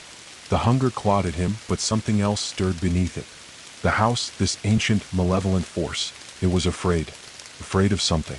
Afraid of him. It was as if the house was reacting to his presence, to the subtle resistance he had begun to feel. Could it be possible? Could he? Before he could finish the thought, the room, the void, shuddered violently. The air crackled with an unnatural energy, like the very fabric of reality itself was being torn apart. The walls of the house, the endless darkness, the endless hunger, began to ripple, as if something deep within them had been disturbed. The entity before him stiffened, its shape warping as if it were fighting against some unseen force. Its form flickered, shifting in the darkness, becoming more jagged, more alien. "No," it growled, its voice sharp, filled with panic. "You mustn't." Daniel took a step forward, despite the warnings, despite the deep, primal fear that the hunger clawed at him with. He felt the pull, the house urging him to stay still, to remain part of the cycle. But he couldn't. He wouldn't. "There's always a way," he said, his voice breaking the silence like a stone shattering glass. "Always a way to break free." The house screamed in agony as the darkness twisted violently, a great shudder rolling through it. The air grew thick, the hunger more intense, as if the very walls of the house were alive, rejecting his words, fighting his defiance. "You can't fight it," the entity whispered, its voice now a desperate hiss. "You'll be consumed by it, just as I was." Daniel's chest burned, his skin crawling with the overwhelming presence of the hunger. His thoughts were fragmenting, his will slipping away, but a single, undeniable truth had taken root in his mind. The hunger is not who I am. It is not who we are. In that moment he understood. The house was a mirror of their darkest desires, their greatest fears. It reflected everything they had once been, lost souls, drawn to it like moths to a flame. But it didn't define them. Not anymore. The hunger might have taken root within him, might have devoured his past, but it could not consume his will. Not if he didn't let it. With every ounce of strength he had left, Daniel reached into the depths of himself. He reached beyond the hunger, beyond the dark whispers that clawed at his mind, and found something else, a flicker of light. A tiny, fragile spark of defiance. The house screeched as the energy in the air intensified. The shadows recoiled, twisting like serpents, shrinking back from the force of his resistance. The walls of the house began to warp, the very space around him bending, warping. The entity, no longer an ancient figure of power, but a fading, flickering shadow, lunged forward, its hand reaching out, desperate to stop him. You cannot fight the house. It will destroy you. But Daniel didn't falter. His eyes burned with the fire of his newfound resolve. He could feel the house shaking, its foundations trembling beneath him. The hunger screamed as if it were being torn apart, its cries echoing through the void. I will fight it, Daniel said, his voice steady, filled with a power he hadn't known he possessed. I will destroy the cycle. And then, with a final desperate cry from the depths of the house, the shadows around him collapsed inward. The walls, the hunger, the darkness, everything, the very essence of the house began to break apart. Daniel's heart raced. The air around him crackled with raw energy. The hunger howled in fury, but it was too late. The cycle was breaking. And for the first time, Daniel felt a true sense of freedom. The darkness around Daniel seemed to tremble as the very core of the house quaked. The hunger, that ever-present gnawing force that had been a part of him for so long, howled in fury, its voice like 1,000 screams woven together, all desperate to hold on. But Daniel felt the resistance building within him, felt the spark of defiance grow stronger as if it were a fire kindling in the depths of his soul. His heart pounded in his chest, but it wasn't fear. It was determination. The hunger tried to swallow him whole, tried to consume the last of his will, but now, for the first time, he didn't yield. He didn't let it take him. Instead, he reached deeper, further into himself. And in that deep, silent place, he found something more than just resistance. He found truth. The house wasn't just built from the souls of those it consumed. It wasn't just an insatiable thing designed to trap and devour. It was a reflection of them, the lost, the broken, the ones who had entered thinking they could escape it. The house was a creation. It was born from their fear, from their desires to run, to hide, to survive. But it was also changeable. And Daniel understood then, with a clarity that cut through the chaos of his mind, that the hunger wasn't all there was. It didn't define him. It didn't define any of them. It was just one side of the cycle, just one part of a much larger, deeper reality. But he could break it. He could shatter it. He could make it end. The figure, whatever it had once been, stood motionless now, the weight of its despair lingering in the air around it.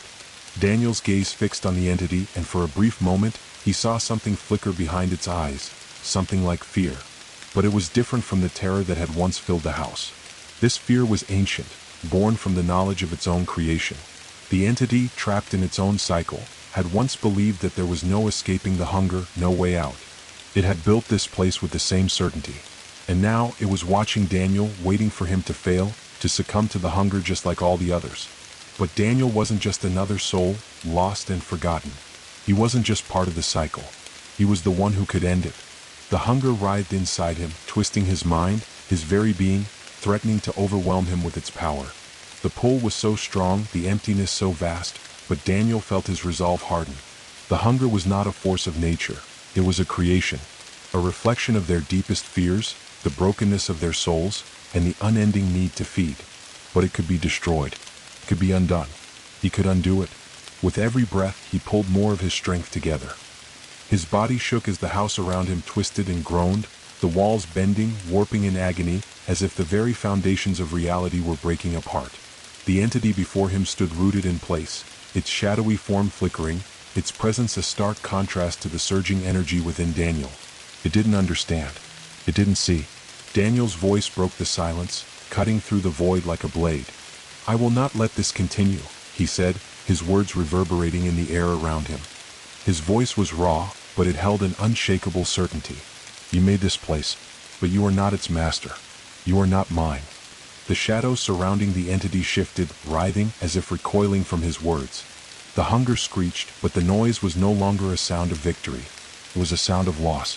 With every ounce of will he could summon, Daniel reached out to the house. The walls quivered beneath his touch, the air crackling with raw power. He could feel the hunger surging around him, but it was weaker now. It was fading, crumbling, falling apart at the edges, like dust being swept away in a storm. The entity snarled, its form flickering violently. You cannot fight what you are a part of. You cannot escape the cycle. It is you. But Daniel's gaze was steady, his mind focused. It was never me. It was always you. You're the one who bound us all to this place. But I will unbind it. The darkness swirled around him as he summoned the strength to break the cycle.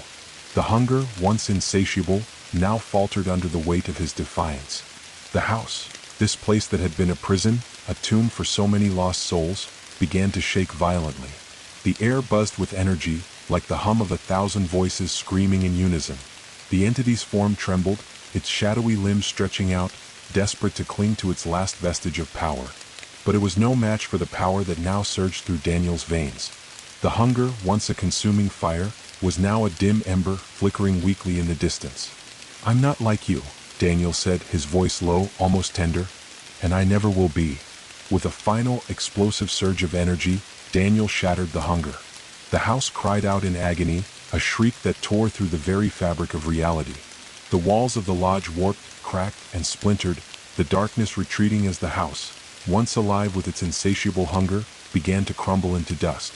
The shadows that had once filled the room, once consumed the souls of the lost, vanished. The walls of the house, the very bones of it, twisted and collapsed as if the foundation had been broken, the structure unable to hold itself together any longer. The entity, the creator, let out a final hollow scream as it dissolved into the air, becoming one with the darkness that had once been its prison.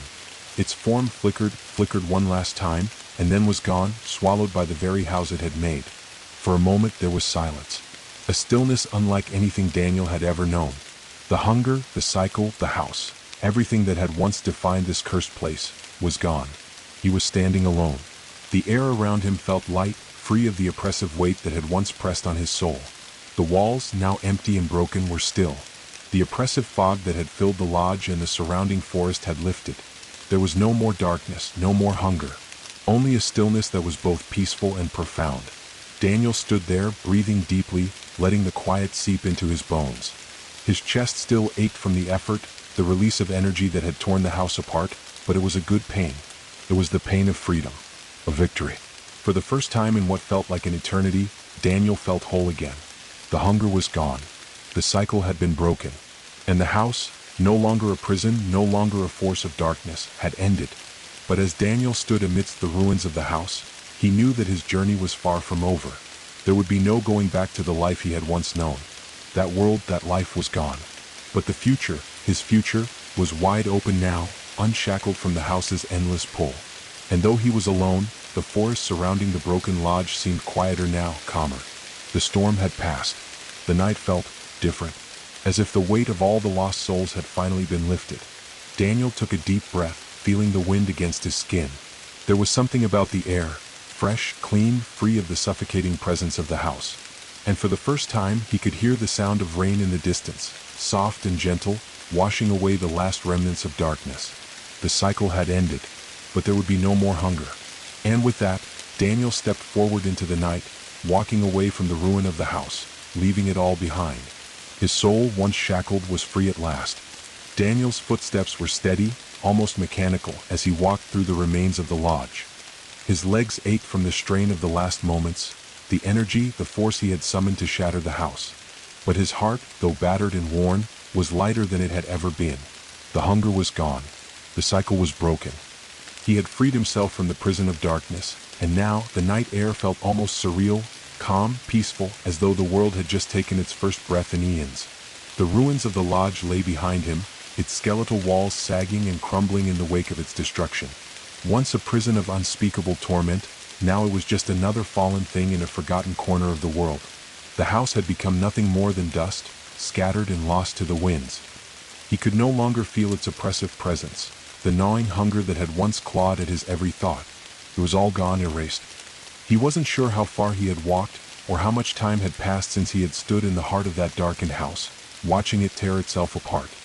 His mind was still reeling from the last moments, the power he had tapped into, the will he had summoned to defy the darkness. And yet, with each step he took into the night, the fog of uncertainty seemed to clear. It was as if he were waking from a long, terrible dream, unsure of where he was or what was real anymore. The forest stretched before him, vast and unyielding, its trees shrouded in mist and shadow. The rain had stopped, but the air was thick with the scent of wet earth, pine, and leaves. The world felt alive again, as though it had awakened from a long slumber. The rustling of leaves, the soft crackle of branches shifting in the wind, the distant call of an owl, these were the sounds of the forest now. Not the oppressive silence that had ruled over the house. The night was alive, full of sounds, full of presence. It was peaceful. But beneath that peace there was a subtle disquiet. Daniel could still feel the pull, that faint, lingering presence that had once been the house, the hunger. It wasn't gone entirely. The shadows of the house, the remnants of the souls it had consumed, still haunted the periphery of his mind. They were not gone.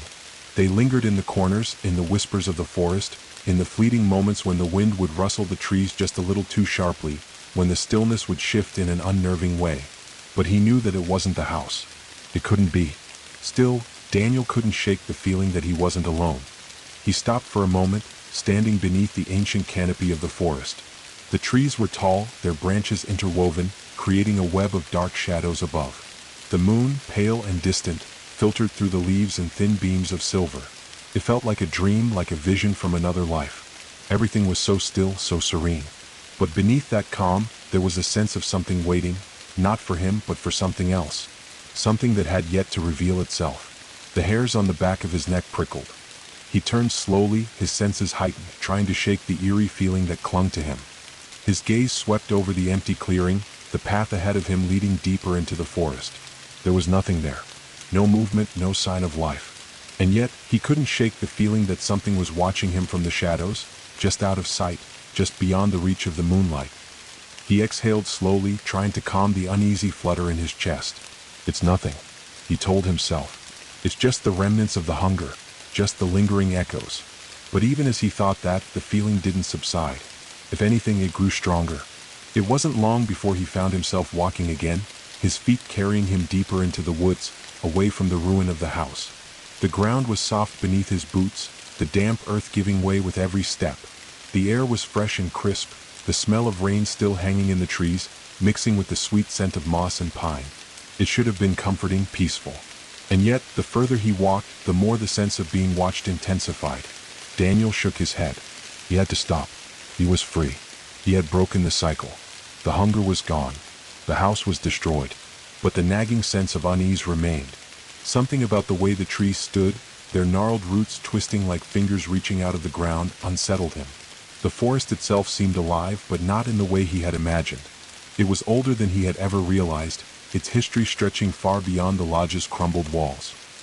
He heard a branch snap behind him, and instinctively, his hand went to the small satchel he had slung over his shoulder, the only possession he had left from the house, nothing but a few remnants of his journey. He didn't know why he carried it, only that it felt like the last thread connecting him to the world he had left behind. He turned swiftly, his heart pounding, but when his eyes searched the shadows, there was nothing there. No movement, no sign of life. His breath caught in his throat. The feeling of being watched, of being followed, intensified. Slowly, his feet began to move again, quicker now, faster than before. He tried to ignore the anxiety creeping into his thoughts. There was nothing out there. Nothing in the forest that could harm him. He had escaped the house. He had escaped the hunger. But the deeper he moved into the forest, the more it seemed as if the trees themselves were closing in around him, their branches reaching toward him like hands trying to pull him back, pull him into the darkness that had once been his prison. He stumbled, catching himself against the rough bark of a nearby tree, his breath ragged. Sweat beaded on his forehead despite the coolness of the night. His heart was racing now, and he knew that the sense of unease was more than just a lingering memory of the hunger. It was something else. Something in the forest. Something waiting. Just as the panic began to rise in his chest, he saw it. A flicker of movement just ahead of him where the moonlight barely touched the earth. A shadow, too long, too tall, standing motionless in the clearing. His breath caught in his throat. It wasn't human. The figure didn't move, didn't speak. It just stood there, draped in shadow, its form impossibly tall, its features indiscernible in the darkness. For a moment, everything in the forest seemed to fall away, the rustling leaves, the wind, even the sound of his own heartbeat. The air itself stilled, suffocating in the presence of the figure. Daniel couldn't breathe. He couldn't move. And then, just as quickly as it had appeared, the figure was gone. Vanished into the darkness like it had never been there at all. His legs trembled beneath him. His heart thudded wildly in his chest. The silence that followed the figure's disappearance was deafening. What was that? It couldn't have been real. Could it? The hunger had been defeated. The house was gone. But whatever had watched him from the shadows was still there, still waiting. And for the first time since he had broken free, Daniel realized that the house might have been destroyed, but the forest was another story. The cycle might have been broken, but something else lingered, something older, something that wasn't bound by the hunger, the house, or even the cycle of souls. And as he turned, his footsteps hurried and uncertain. He couldn't shake the feeling that he had only just begun to understand what had truly been watching him all along. The forest around Daniel seemed to grow quieter with each step he took. The sudden silence after the figure's disappearance was both unnerving and deafening. The trees, once full of life and noise, stood still as though frozen in time. But the weight of the air, the oppressive quiet, began to feel like it was pressing in on him. He tried to ignore it, tried to dismiss the lingering sense of something following him, but it was impossible. He kept moving forward, his legs carrying him through the thick undergrowth, the damp earth sucking at his boots. Every sound, every rustle of leaves, every snap of a twig beneath his feet, sounded too loud, too sharp, as if the forest itself was waiting for something. For him, maybe. Or for something else. The figure he had seen, if it even had been real, had disappeared so quickly, so completely, that for a moment, Daniel almost convinced himself it was a figment of his imagination. His mind, still shaken by the horrors of the lodge, had likely conjured it out of the void of fear. After all, he had just shattered something ancient, something that had existed far longer than he could ever understand. But the feeling of its gaze, the unnatural stillness of its form, gnawed at him, digging its way under his skin. The more he walked, the more he felt the presence of the forest intensify. It was alive in a way that was alien, foreign. The trees seemed to lean closer, the branches twisting and curling in unnatural directions, almost as if they were reaching for him, calling to him. The ground beneath him pulsed with an energy he hadn't noticed before, subtle at first but undeniable now. It was almost as if the forest itself had been watching him too, and now that he was free from the house, it was beginning to take notice of him. Daniel's breathing grew shallow as the realization hit him like a cold wave. The house had been destroyed. The cycle of hunger had ended. But the forest? The forest was something else entirely. Something older. The path ahead of him grew narrower as the trees pressed in closer, the shadows deepening. It was as though the forest itself had been waiting for him to come to this point, waiting for him to wander far enough in to realize that he wasn't free. Not yet. He stopped, staring at the thick, gnarled roots twisting in the ground. They seemed to pulse like veins, drawing something deep within the earth, something ancient. The sensation of being watched crept over him again, stronger now. There was no way to ignore it.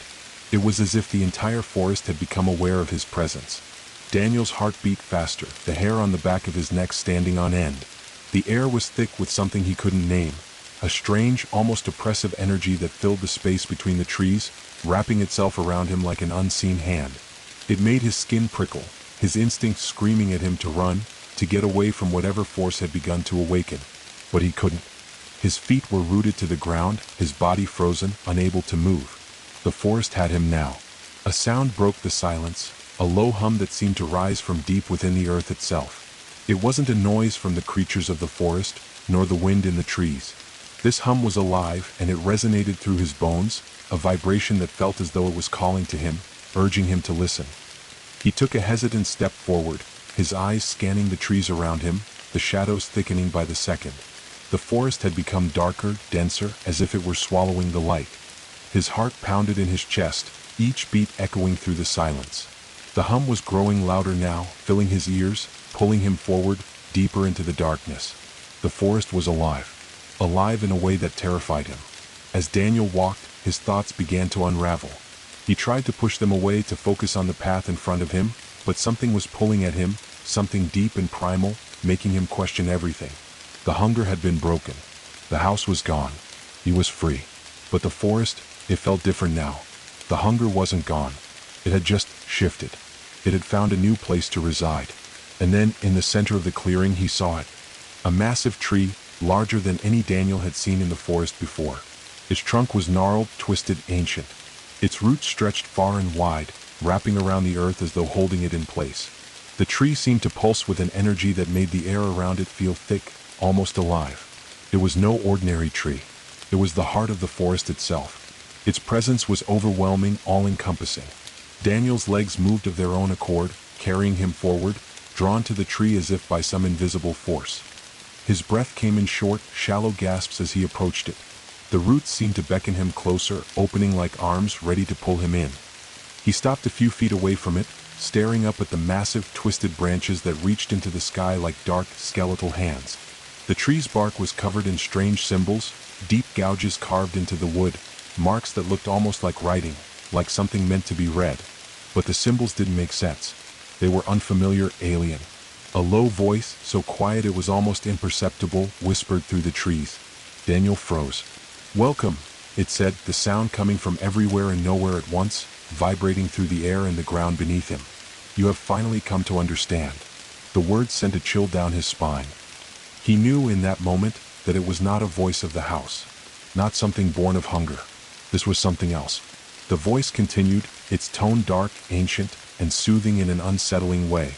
"The hunger is not gone, Daniel. It has only changed form. You have freed yourself from the house, but there is more to this place than you understand. The forest has always been waiting for you. You were never meant to leave. You were meant to become part of it."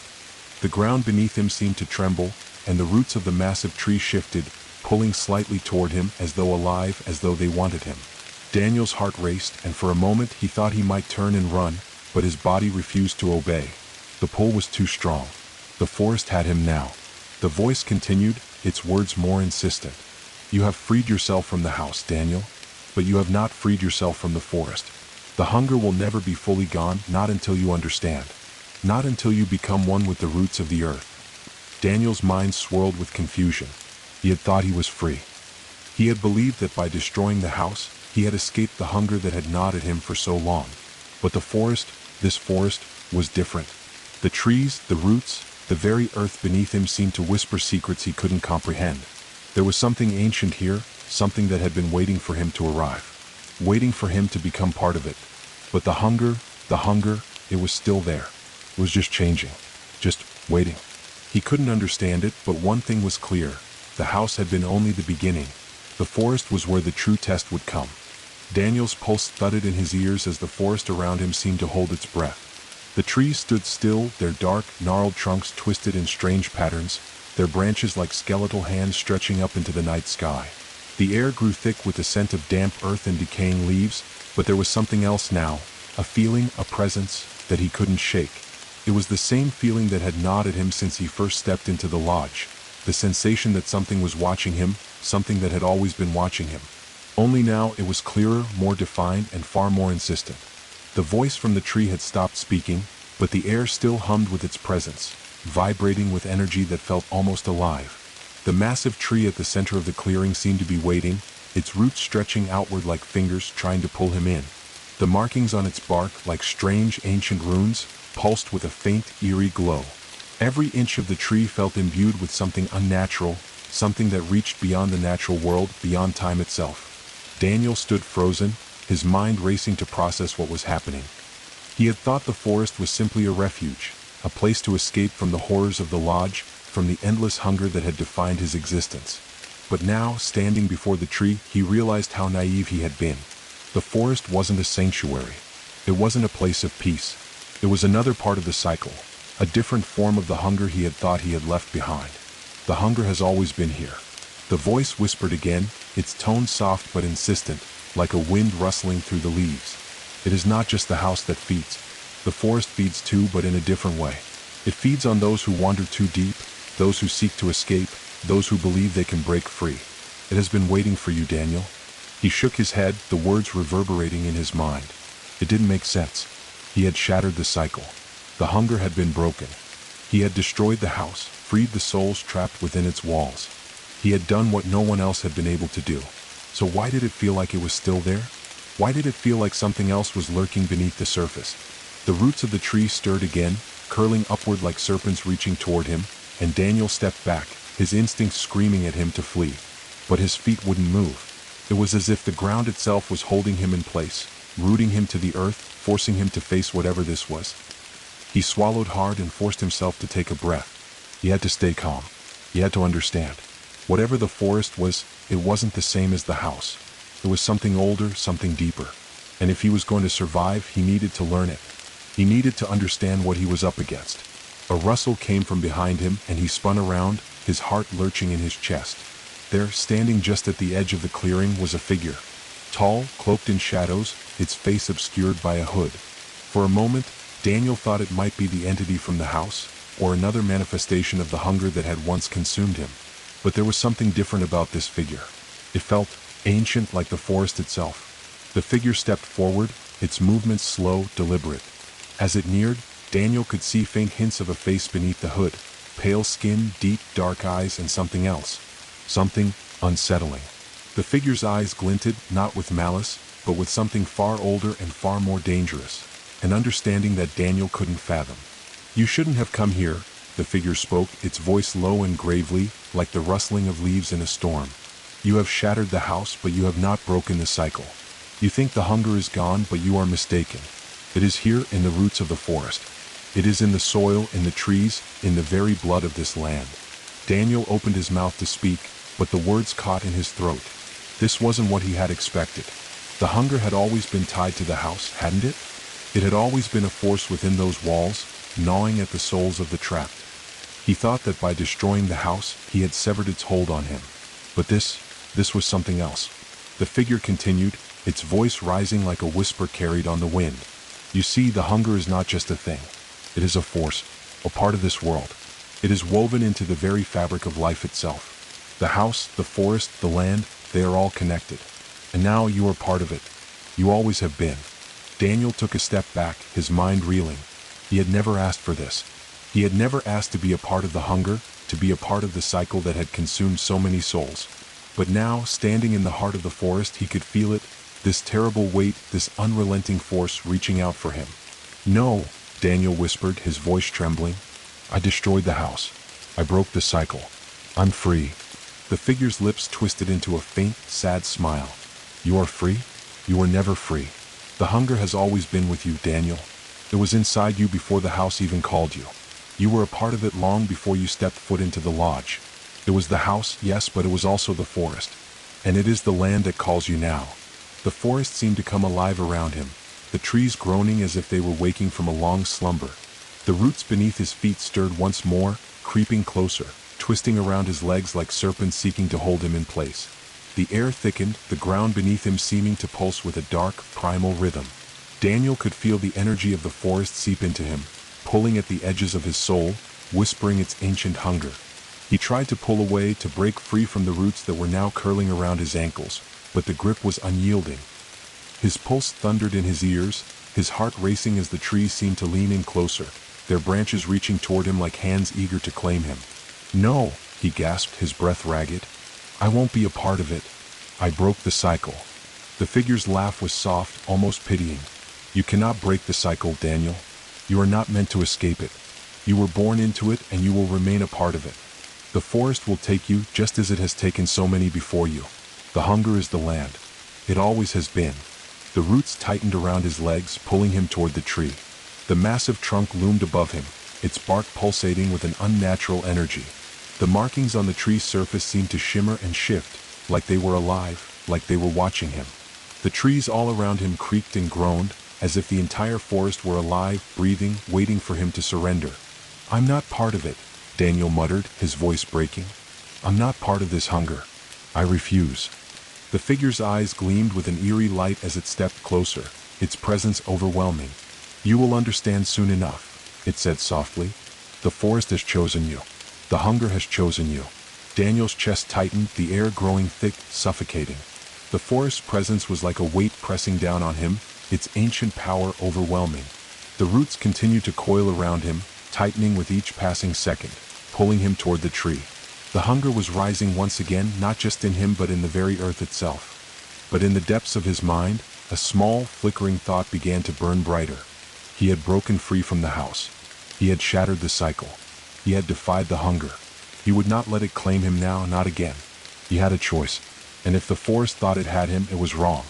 The roots of the ancient tree twisted tighter around Daniel's legs, each coil like the hand of an unseen force pulling him deeper into the heart of the forest. The ground trembled beneath him, and the air thickened, the oppressive energy of the forest weighing down on him. His pulse quickened, each beat a desperate call to action, but his body refused to obey. The hunger, the cycle, was pulling him, seeping into his very being once again, threatening to devour everything he had fought for. But even as the roots gripped him, even as the trees groaned and twisted in the night air, Daniel's mind surged with defiance. He would not let this happen. He had fought through the darkness of the lodge, torn apart the house that had been his prison, and he wasn't about to let this ancient forest claim him now. He was stronger than that. He had chosen to break free. The figure standing before him, cloaked in shadows, watched him with an unsettling calm. Its eyes gleamed with ancient knowledge, a wisdom born of the forest's hunger, but Daniel saw something else there, something deeper. Fear. It was almost imperceptible, but it was there, flickering behind its cold, knowing gaze. This thing, this figure, had believed it controlled the hunger, controlled the forest, and now it was watching him, waiting for him to fall. But Daniel's spirit had not been crushed. Not by the house and not by the forest. The roots around his legs were tight now, but they hadn't fully bound him. Not yet. There was still a chance. "I will not be part of this," Daniel said, his voice hoarse but resolute. The hunger, the pressure, the weight of the forest, it all pressed in on him, but he gritted his teeth against it. "You're wrong. I'm not part of the cycle. I won't let it take me. Not again." The figure's lips curled into a slight, mocking smile. "You speak of freedom, Daniel, but freedom is a lie. The cycle is not something you can break. It is woven into the very fabric of the earth, into the soil, the trees, the air you breathe. You were born into it just as I was, just as the forest was." Daniel could feel it then, the truth in the figure's words. The forest was ancient, far older than he had ever realized. It was alive in a way that no house or man-made structure could ever be. It fed on those who entered its domain, who became lost within it. It was not just a place, it was a force. And now, standing at its very heart, Daniel understood that he had only touched the surface. The hunger wasn't something he could simply destroy. It wasn't a thing that could be wiped away with a single act of will. It was part of the world, and that was the key. But that didn't mean he had to let it consume him. The figure stepped closer, its shadow falling over Daniel. The trees around them creaked and groaned, their branches stretching toward him, but the roots, still wrapped around his legs, didn't tighten further. They were waiting for him to give in. "You can't resist forever," the figure said, its voice low, almost pitying. "The hunger will take you. It is already inside you, and there is no escape from it. There is no end." "No," Daniel breathed, his voice shaky but fierce. "There is always a way. There's always a choice." For a brief moment, the forest seemed to hold its breath. The wind stopped. The trees stilled. The roots loosened just slightly, as though uncertain of the force that was pushing against them. And Daniel, his legs bound, his body drained from the struggles of the past days, pulled in a breath and focused, just like he had when he had stood in the ruins of the lodge and broken the cycle of hunger there. This was different. This was far more ancient, far more primal. But it was still the same hunger. The first time he had felt it, the hunger had been something external, something that clawed at his soul, but now it was something he recognized. It wasn't just in the trees, in the roots, it was in him. It was in his own fear, his own weakness. It had fed on that fear, had grown with every moment he had doubted himself, had tried to run from it. And now, standing in the very heart of this ancient, dark forest, Daniel understood. He wasn't just fighting the forest. He was fighting himself. The hunger wasn't a force he could destroy. It was a force he had to learn to live with. He had to confront it. He closed his eyes, focused on his breathing, and reached inward, searching for the flickering light that had once sparked inside him. The light that had guided him when everything else had seemed lost. That tiny flicker of defiance that had made him refuse to succumb to the house. He could still feel it, faint but there, burning deep in his chest. It was his will. Not the hungers. Not the forest. And it was stronger than both. With every breath, the pressure that had been building within him, within the forest itself, began to shift. The trees seemed to shudder, their limbs creaking and groaning as if disturbed by something unfamiliar, something new. The roots loosened further around his legs, retracting slightly as if afraid of the force growing inside him. The figure watching him stiffened, its cold eyes narrowing in sudden surprise. "No," it whispered. "This can't be. You are part of it. You always have been. You cannot fight the hunger." Daniel's breath was steady now, his heart no longer racing with fear but with resolve. He opened his eyes and locked gazes with the figure. "You're wrong," he said, his voice calm, unwavering. "I choose who I am, and I choose to end the cycle.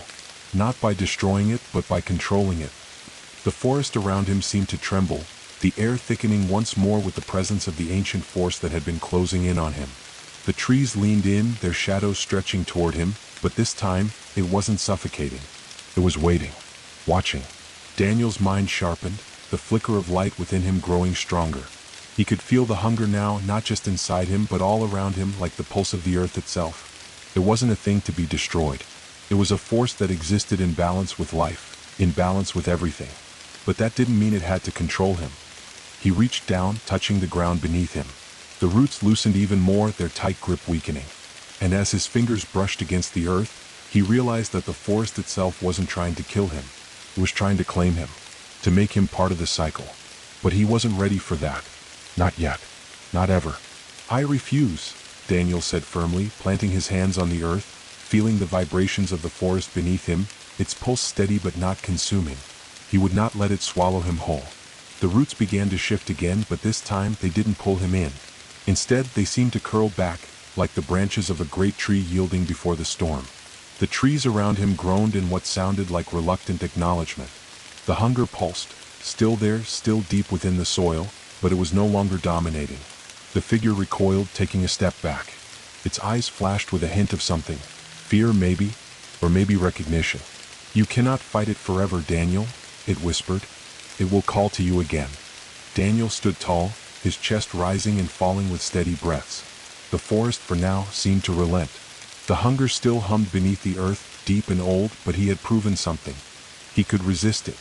The figure vanished into the shadows without another word, leaving Daniel standing alone in the clearing, the forest around him still and silent. The pulse of the earth had calmed, and the roots at his feet slowly retracted, the pressure easing from his legs. But the hunger? The hunger had not gone. It was a part of this world, a part of him. And as he stood there, still fighting, still holding on to the flame of resistance, Daniel knew that his journey wasn't over. The forest would always be with him.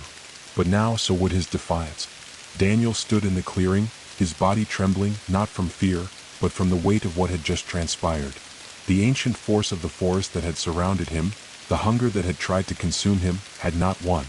But the forest was still there, still watching, still waiting. The hunger was deep in the earth, alive beneath his feet, coursing through the roots, through the trees, and in the very air that wrapped around him. But now he had tasted something different. Control. The power to stand against it. The wind stirred softly through the trees, and the moonlight broke through the clouds, casting fractured beams of silver across the forest floor. The night was eerily quiet, but it wasn't an oppressive silence. It was the kind of silence that exists after a storm has passed. A breath held in anticipation, as if the world itself were waiting for something unseen, something important. Daniel's chest rose and fell with steady breaths.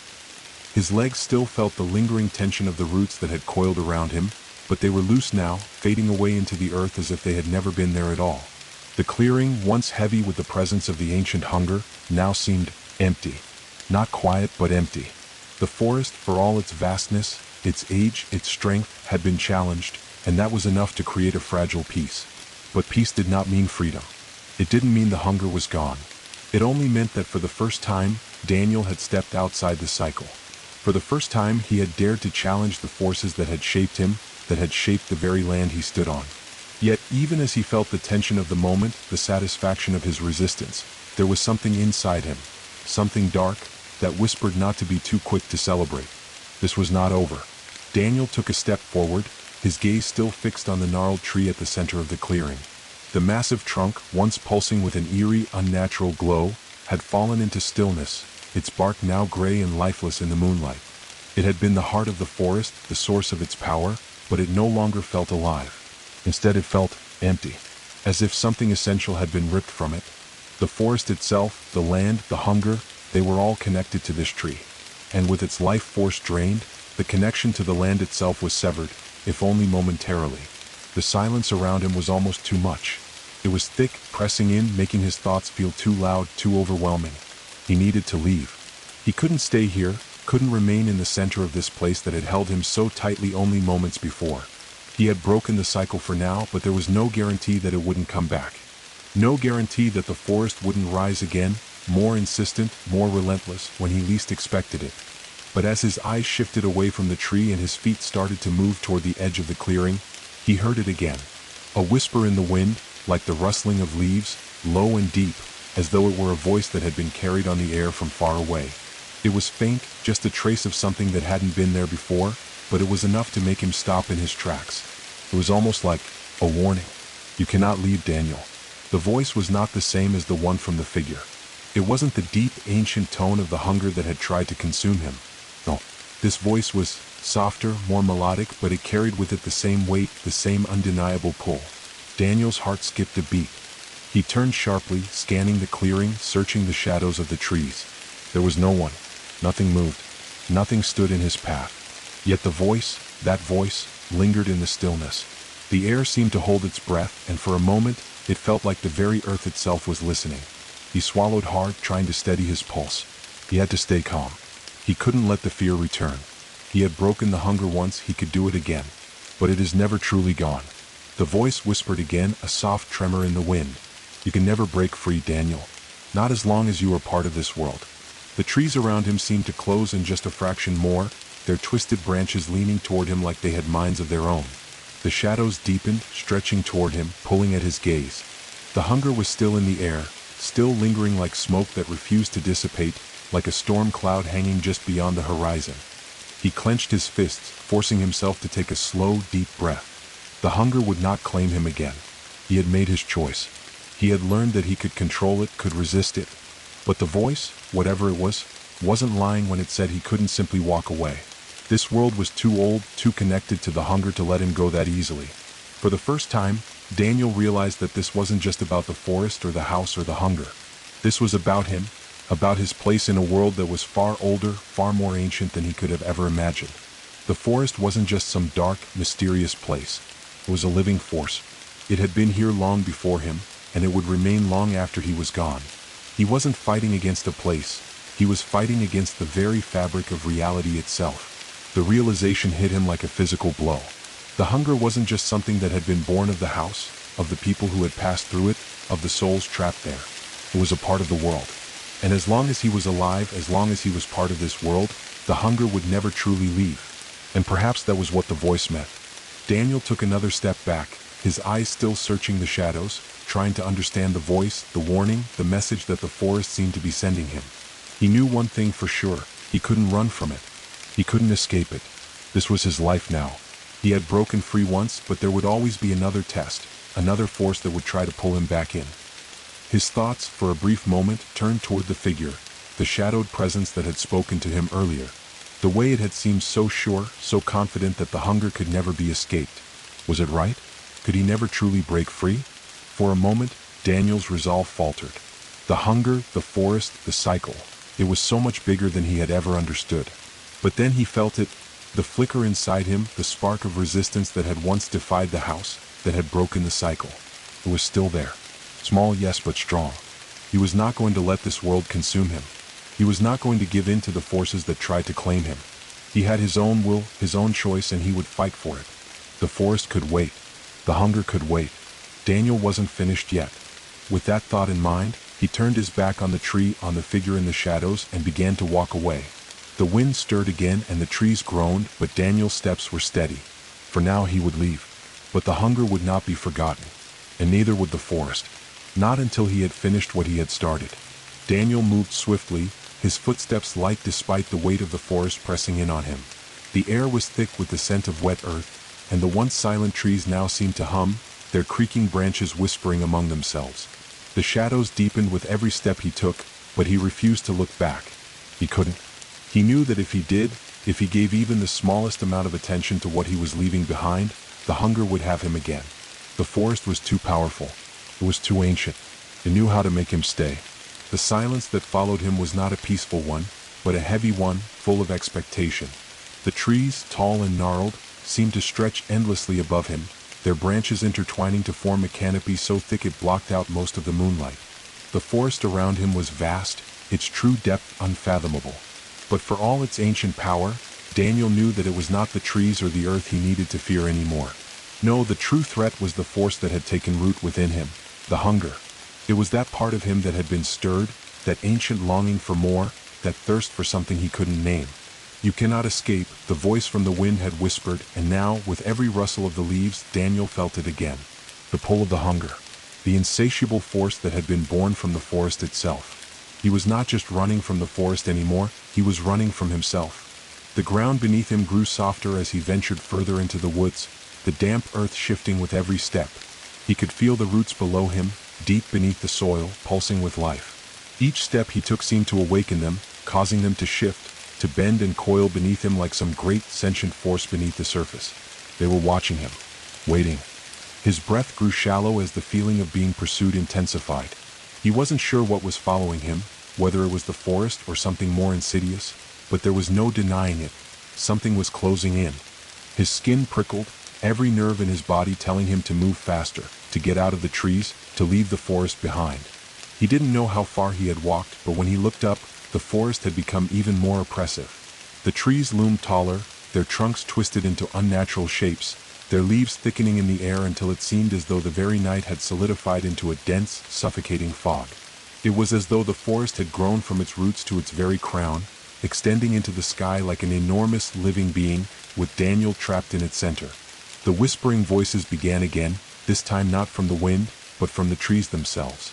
The sound was faint at first, like a murmur just beyond hearing, but it soon grew louder, almost like a chorus of whispers, one voice melding with another, the words indistinguishable, but the tone unmistakable. The hunger had found him again. "You cannot escape," it sang, "the hunger is you." The voices echoed all around him, like a hollow symphony. Daniel's heart pounded in his chest as the ground beneath him seemed to shift, the earth beneath his feet softening and changing as though it were alive. The trees creaked in rhythm, their trunks bending and groaning as they reached toward him with their twisted limbs.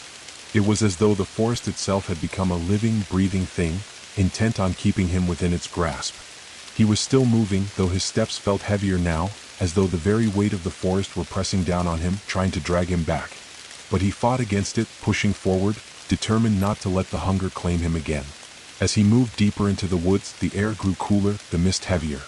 The silence was now shattered by the soft rustling of branches, the occasional snap of a twig underfoot.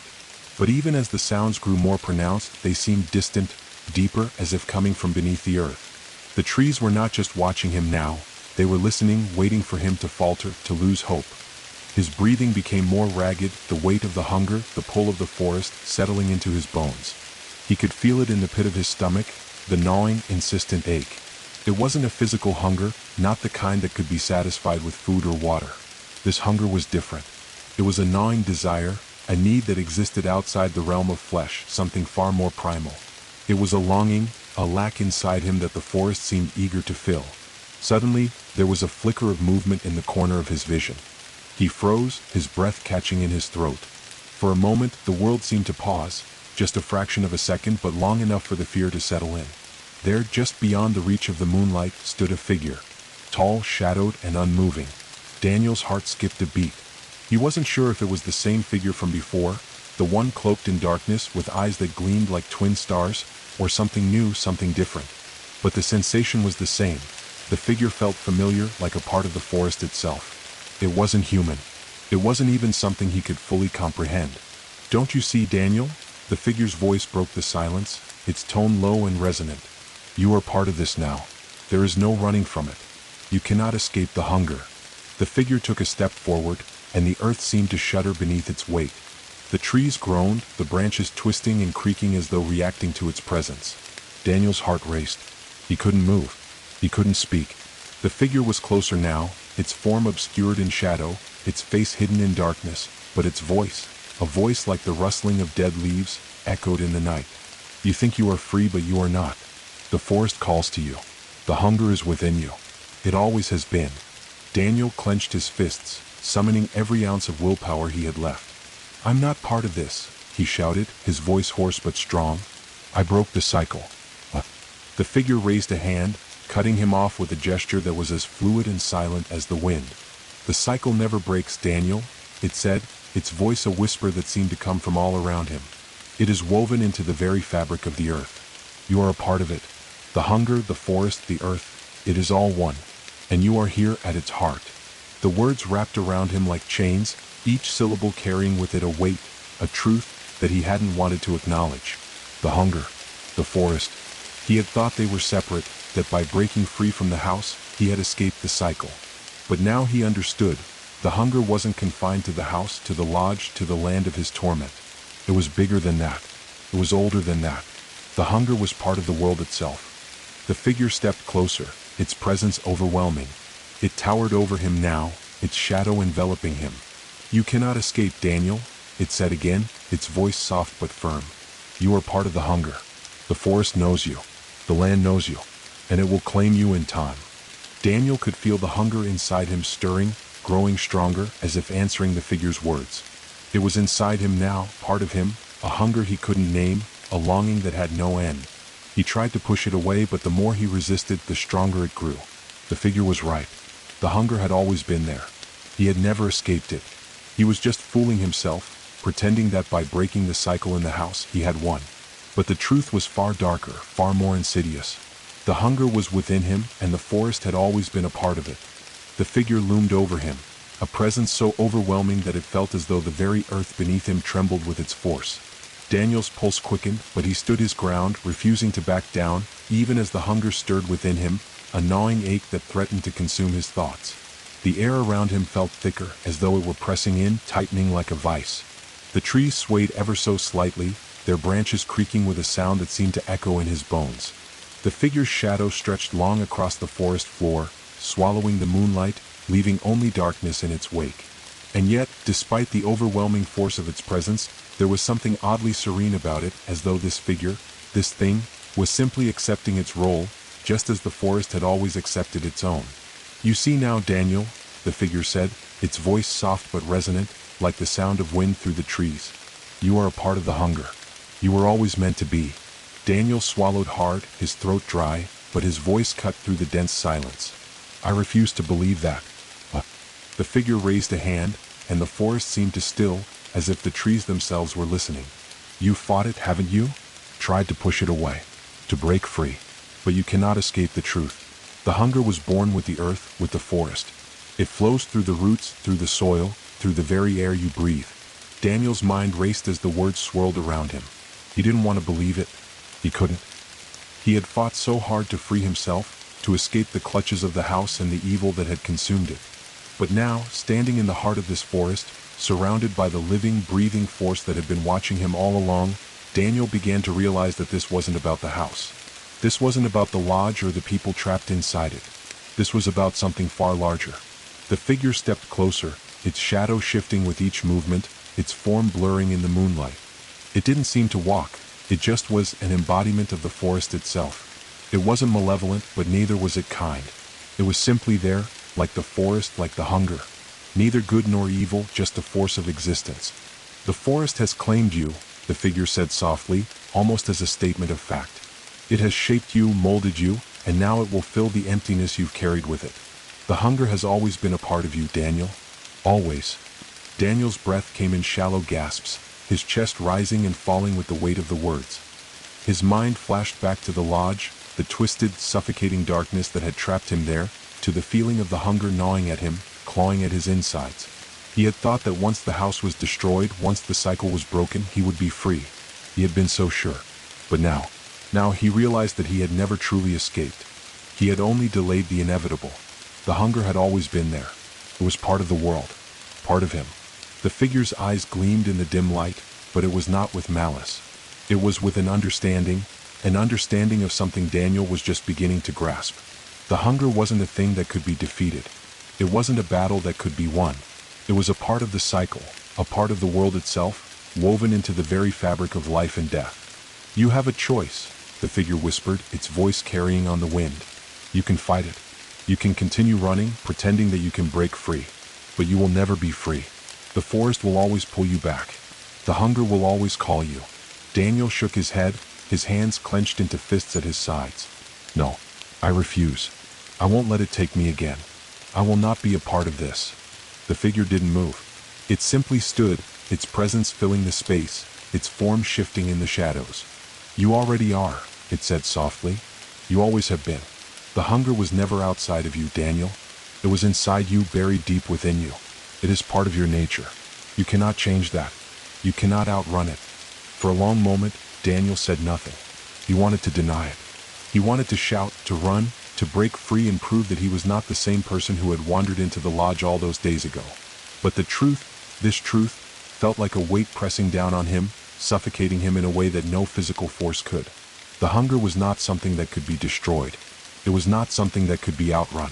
It was part of the world, part of him, and it had always been there, waiting. A strange calm began to settle over him. He could feel the pulse of the earth beneath his feet, the rhythm of the forest in his chest, as though the hunger, the forest, and he were all connected by an invisible thread. There was no escaping that thread. He had been born into it. His life, his existence, was intertwined with it in ways he couldn't fully comprehend. But perhaps there was another way. He closed his eyes, the whispers of the trees, the hum of the roots, surrounding him like a lullaby.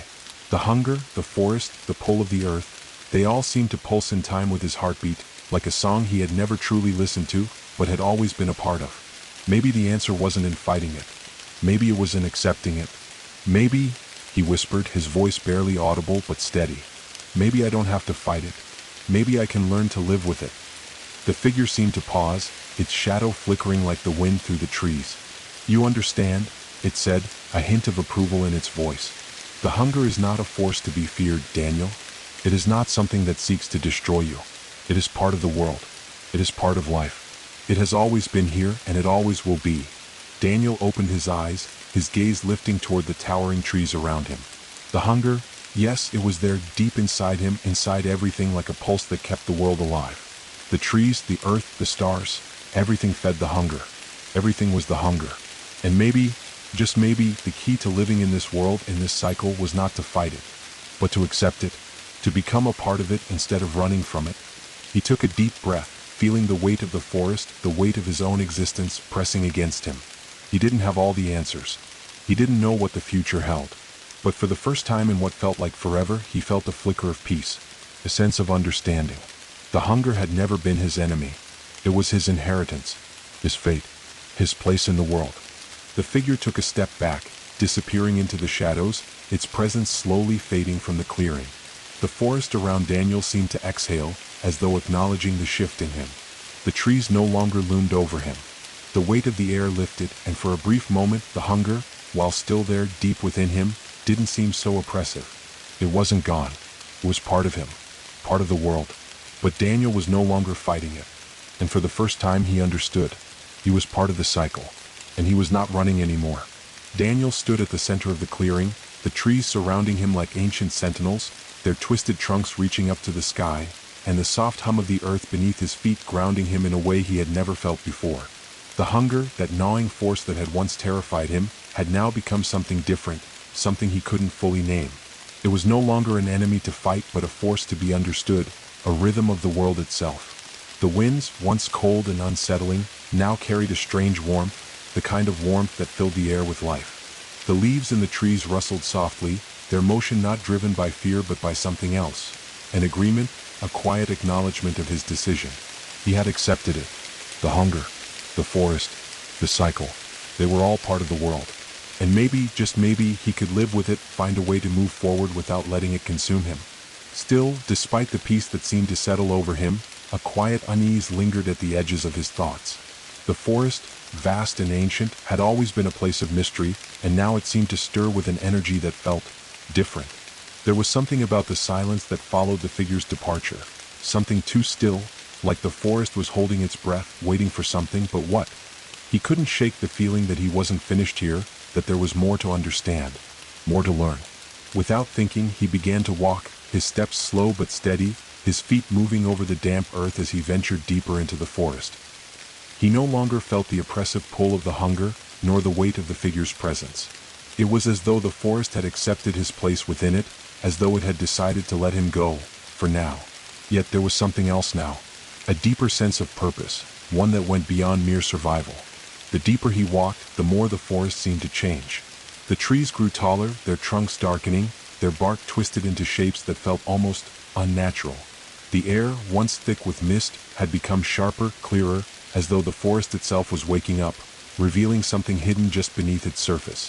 The faintest hum, a low, almost inaudible vibration, resonated through the air like the pulse of a living creature. As he ventured on, the forest began to feel different. The wind no longer whispered in the same way, it felt heavier, thick with meaning. It tugged at his senses, calling him deeper, urging him forward, as if there was something just ahead that he needed to see. Something that could give him the answers he was searching for.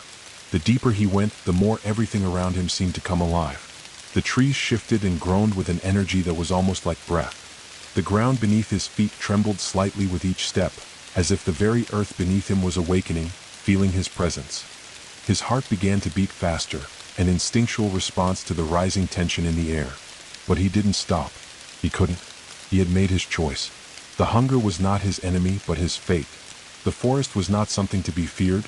It was his connection to the world, the cycle he had always been a part of.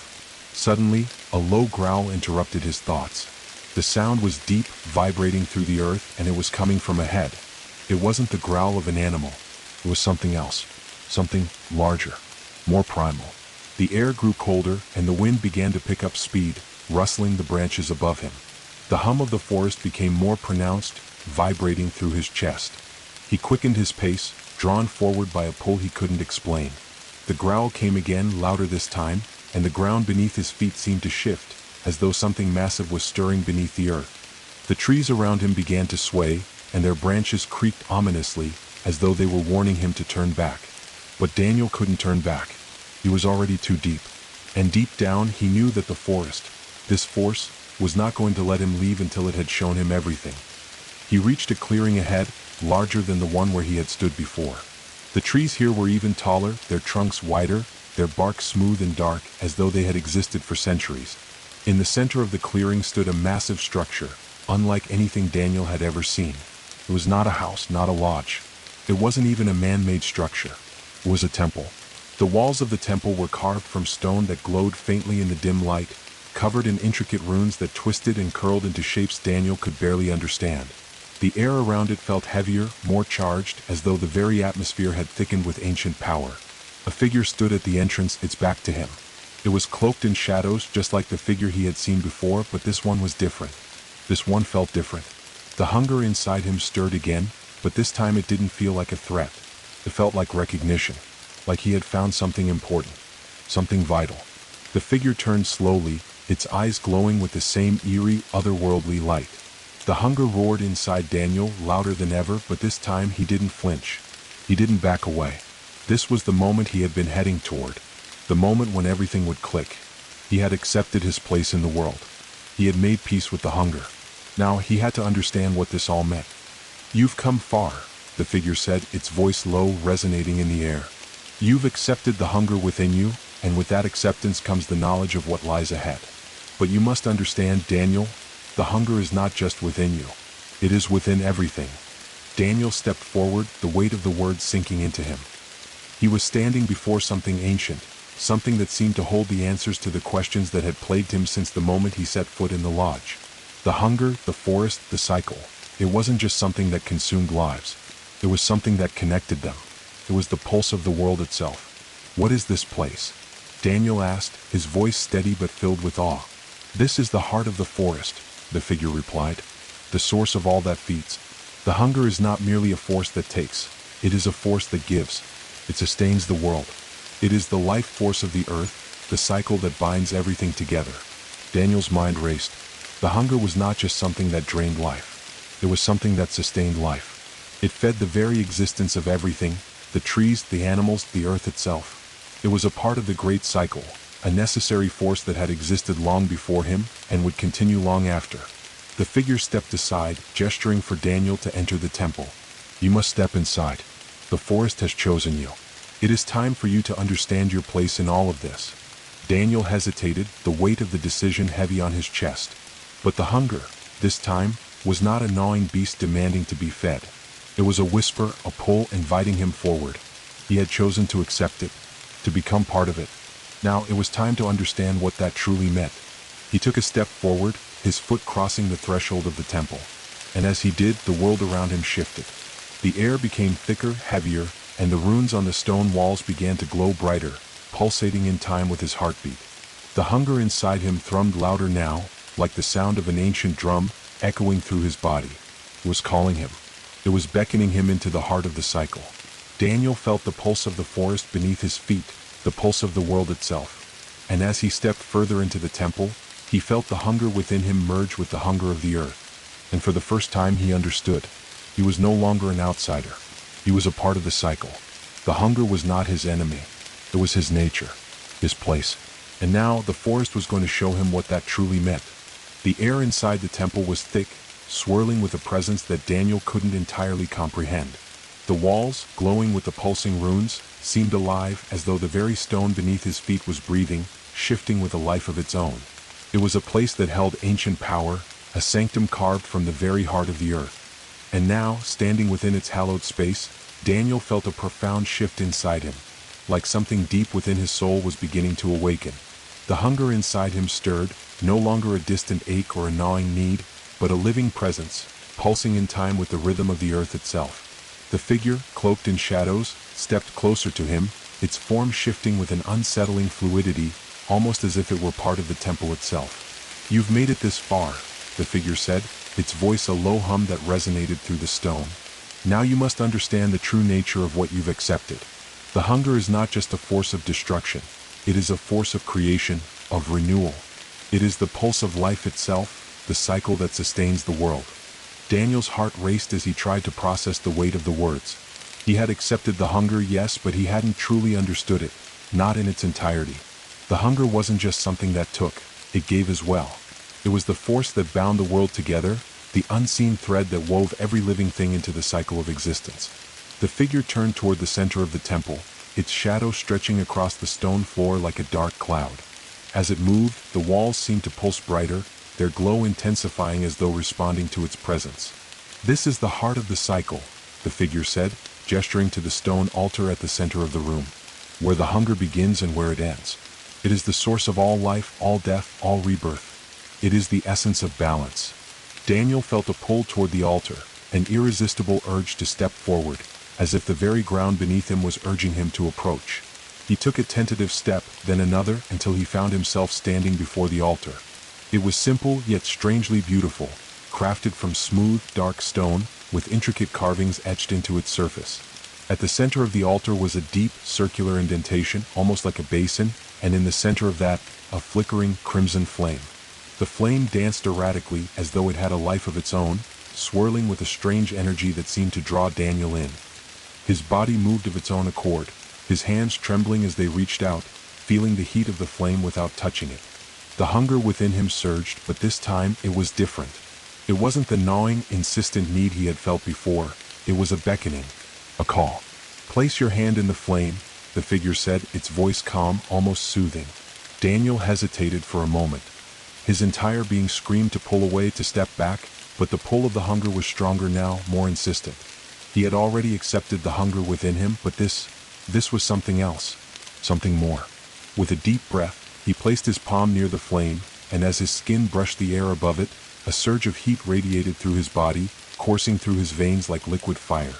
The flame flared brighter, its flicker becoming a steady, rhythmic pulse, as though it were syncing with his heartbeat. The hunger inside him stirred with violent intensity. But now it wasn't an ache. It was a wave, a tide that rolled over him, filling him with something more than hunger. It filled him with purpose, with clarity. His skin began to tingle, and the world around him seemed to blur, fading at the edges as the pulse of the flame and the pulse of his own body became one. He could feel it, the cycle, the endless ebb and flow of life, death, and rebirth. It was all tied together, woven into the fabric of the world, just as the hunger was woven into his own being. It was not a force to be resisted, but to be embraced. The flame flickered once more, and suddenly Daniel felt it. The pull. The call. The hunger that had once terrified him was now calling him to become it, to merge with it, to become part of the endless cycle. And with that realization, something shifted deep inside him. The ground beneath his feet trembled. The stone of the altar seemed to breathe, expanding and contracting with the pulse of the hunger. The figure behind him moved closer, its presence like a shadow draped over his back, yet there was no threat in it, only an acceptance, a quiet understanding. "You are ready," the figure said, its voice softer now, "to truly become." Daniel felt his body tighten, the hunger surging through him, but now it was no longer a separate force. It was part of him. He was part of it.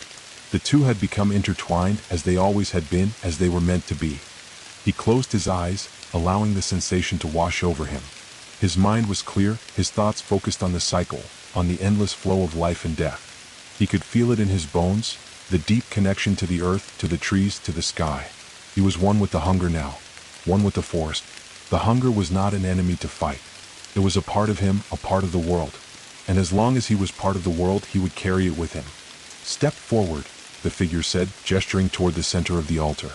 With one last breath, Daniel stepped into the circle of the flame. As he did, the heat surged again, overwhelming him, but instead of pain, it was a cleansing, a purification. The flame didn't burn, it purged him of everything he had feared, of the doubt, of the resistance. It burned away the remnants of his former self and in its place, left something new, something stronger. The hunger inside him pulsed, not as a gnawing force, but as a steady rhythm, like the beating of a heart, steady and unyielding. It was part of him, but it was also part of everything. The trees, the earth, the sky. It was the pulse of life itself, and it was no longer something to be feared. Daniel opened his eyes. The figure was gone, and the temple around him had shifted. The stone walls had darkened, and the runes that had once pulsed with light were now still, their glow faded to nothing. The air was heavy with the weight of what had just happened. He stepped back from the altar, feeling the new weight of his existence. The hunger, once a source of fear and confusion, was now part of him in a way that was difficult to explain. It was no longer an enemy. It was his inheritance, his connection to the world. The forest outside was waiting, as if it had known all along. It was waiting for him to return. He was no longer the man who had stumbled into the woods with fear in his heart. He was no longer an outsider. He was a part of the hunger, a part of the forest, and now the world would never be the same. Daniel stood alone in the now silent temple, his body heavy with the knowledge he had just gained, yet somehow lighter in spirit. The hunger within him, no longer a gnawing void, felt like a vast, pulsing river flowing through his veins, alive and vibrant. He no longer feared it. He understood it. And in doing so, he understood himself. The air around him was thick with the presence of the forest, as though the very stone and earth breathed alongside him. He could feel the ground beneath his feet vibrating ever so slightly, as though it were alive, as though it were watching him, waiting for his next move. The pulse of the hunger still thrummed in his chest, a steady beat in rhythm with the beating heart of the world. The temple had accepted him, but it was now time for him to accept the world outside. The figure, his guide, his mentor, had vanished. It had left him with the flame, with the truth. But now Daniel was left to face what came next. The temple, with its deep carvings and flickering light, had given him the answers he sought. The hunger wasn't an enemy. It was part of the earth's pulse. And now he, Daniel, was part of it too. He was no longer a mere man. He was a force that had always been destined to walk among the trees, to feel the winds, to merge with the hunger itself. He turned slowly toward the entrance of the temple, the heavy door creaking open with a gust of wind that swept through the chamber, carrying with it the scent of wet earth and the distant sound of rustling leaves. The forest was calling him, and he had no choice but to answer. As he stepped into the open air, the world around him felt different. The trees towered overhead, their limbs creaking in the breeze, but now they felt familiar. The shadows no longer held the same ominous weight. Instead, they felt protective, like they were sheltering him, cradling him in their embrace. The hunger inside him now resonated with the forest itself, a symbiotic relationship that had existed since the beginning of time. The wind whispered through the leaves, and Daniel could almost hear the faint murmur of voices of the earth itself. Welcome home. He could feel the forest speaking to him now in ways it never had before. Not just in the rustling of branches or the snapping of twigs beneath his feet, but in the deeper vibrations, in the pulse of life that ran through everything. The hunger had always been part of the life cycle, and now it was part of him. With each step he took, the forest seemed to shift. The trees bent slightly as if acknowledging his presence, their branches swaying in rhythm with the beat of his heart. He could feel the roots beneath him, vast, ancient roots that spread out far and wide, wrapping around the earth like veins, carrying the essence of life throughout the forest. And with every breath he took, he could taste the pulse of the land, the rhythm of the hunger that flowed from the earth into the sky. He was a part of it now. The hunger was no longer something that could be separated from him. It wasn't something that existed outside of his soul. It was the very breath of the world. He wasn't a prisoner of it. He was a steward. The trees ahead of him seemed to part, and as he moved forward, he saw something else, something that stopped him in his tracks. A clearing, larger than the one where he had first encountered the forest's power. At the center of the clearing stood a great stone circle, unlike any he had seen before. The stones were jagged and ancient, worn smooth by centuries of time, but they pulsed with an energy all their own. The hunger thrummed louder in his chest, filling his ears with the low hum of the earth. As he moved toward the circle, the stones seemed to shift slightly, almost as if they were alive, reacting to his presence. The center of the circle was empty, save for a small pool of water reflecting the moonlight above. He stood before the stones, feeling the hunger intensify within him. The pulse of the earth seemed to grow stronger, as though it was calling him to step closer, to accept what had always been his. He had been chosen, no more than that. He had always been meant for this. To be part of the cycle, to become the hunger, to feed the earth, and in turn be fed.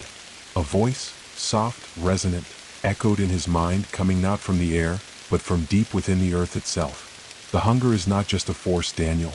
It is the essence of life. You are not just a part of it. You are its vessel. The cycle continues, and you will carry its flame. The words sank deep into him, and with them came a surge of understanding. He wasn't here just to exist. He wasn't here just to survive. He was here to nourish. The hunger had always been there, coursing through the earth, through the trees, through the very soil. And now he was the one who would help feed it. He would sustain it. He kneeled at the edge of the pool, gazing into the still waters. The reflection staring back at him was no longer just his own.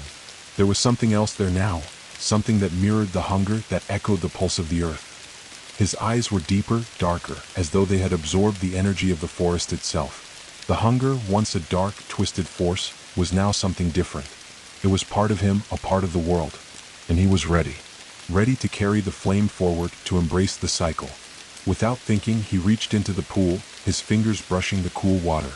The moment his skin made contact, the water began to swirl, the surface rippling with a soft, rhythmic pulse.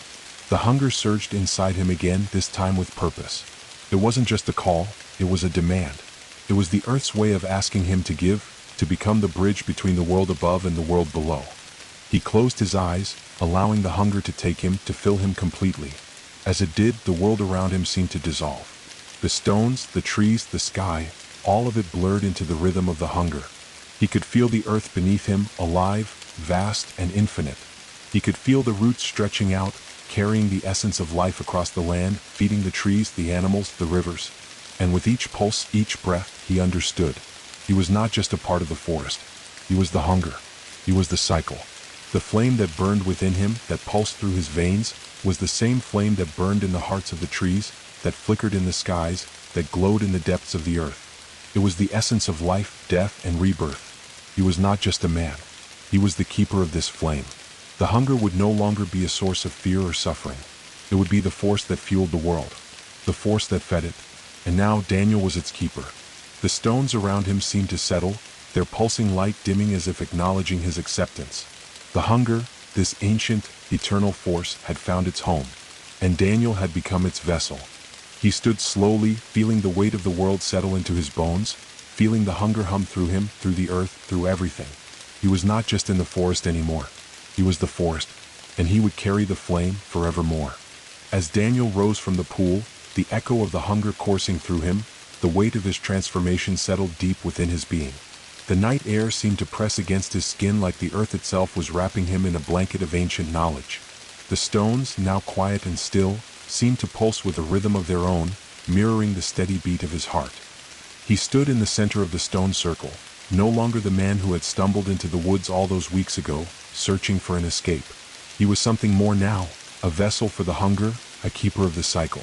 The transformation was complete, yet it felt as though something still awaited him, something deeper and more profound. The forest around him had fallen silent, the rustling of leaves and the soft whispers of the wind gone.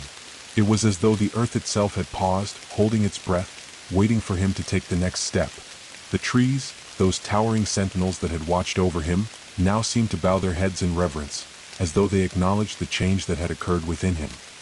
He could feel the weight of the hunger pressing against him, not as an insatiable need, but as a quiet hum, alive, patient, and steady. It was no longer something that demanded to be fed. It was something that needed to be understood. The hunger had always been a force of nature, a force that balanced life and death. It wasn't a curse nor a gift. It was simply the way of the world, a cycle that must continue uninterrupted. And now Daniel was its keeper.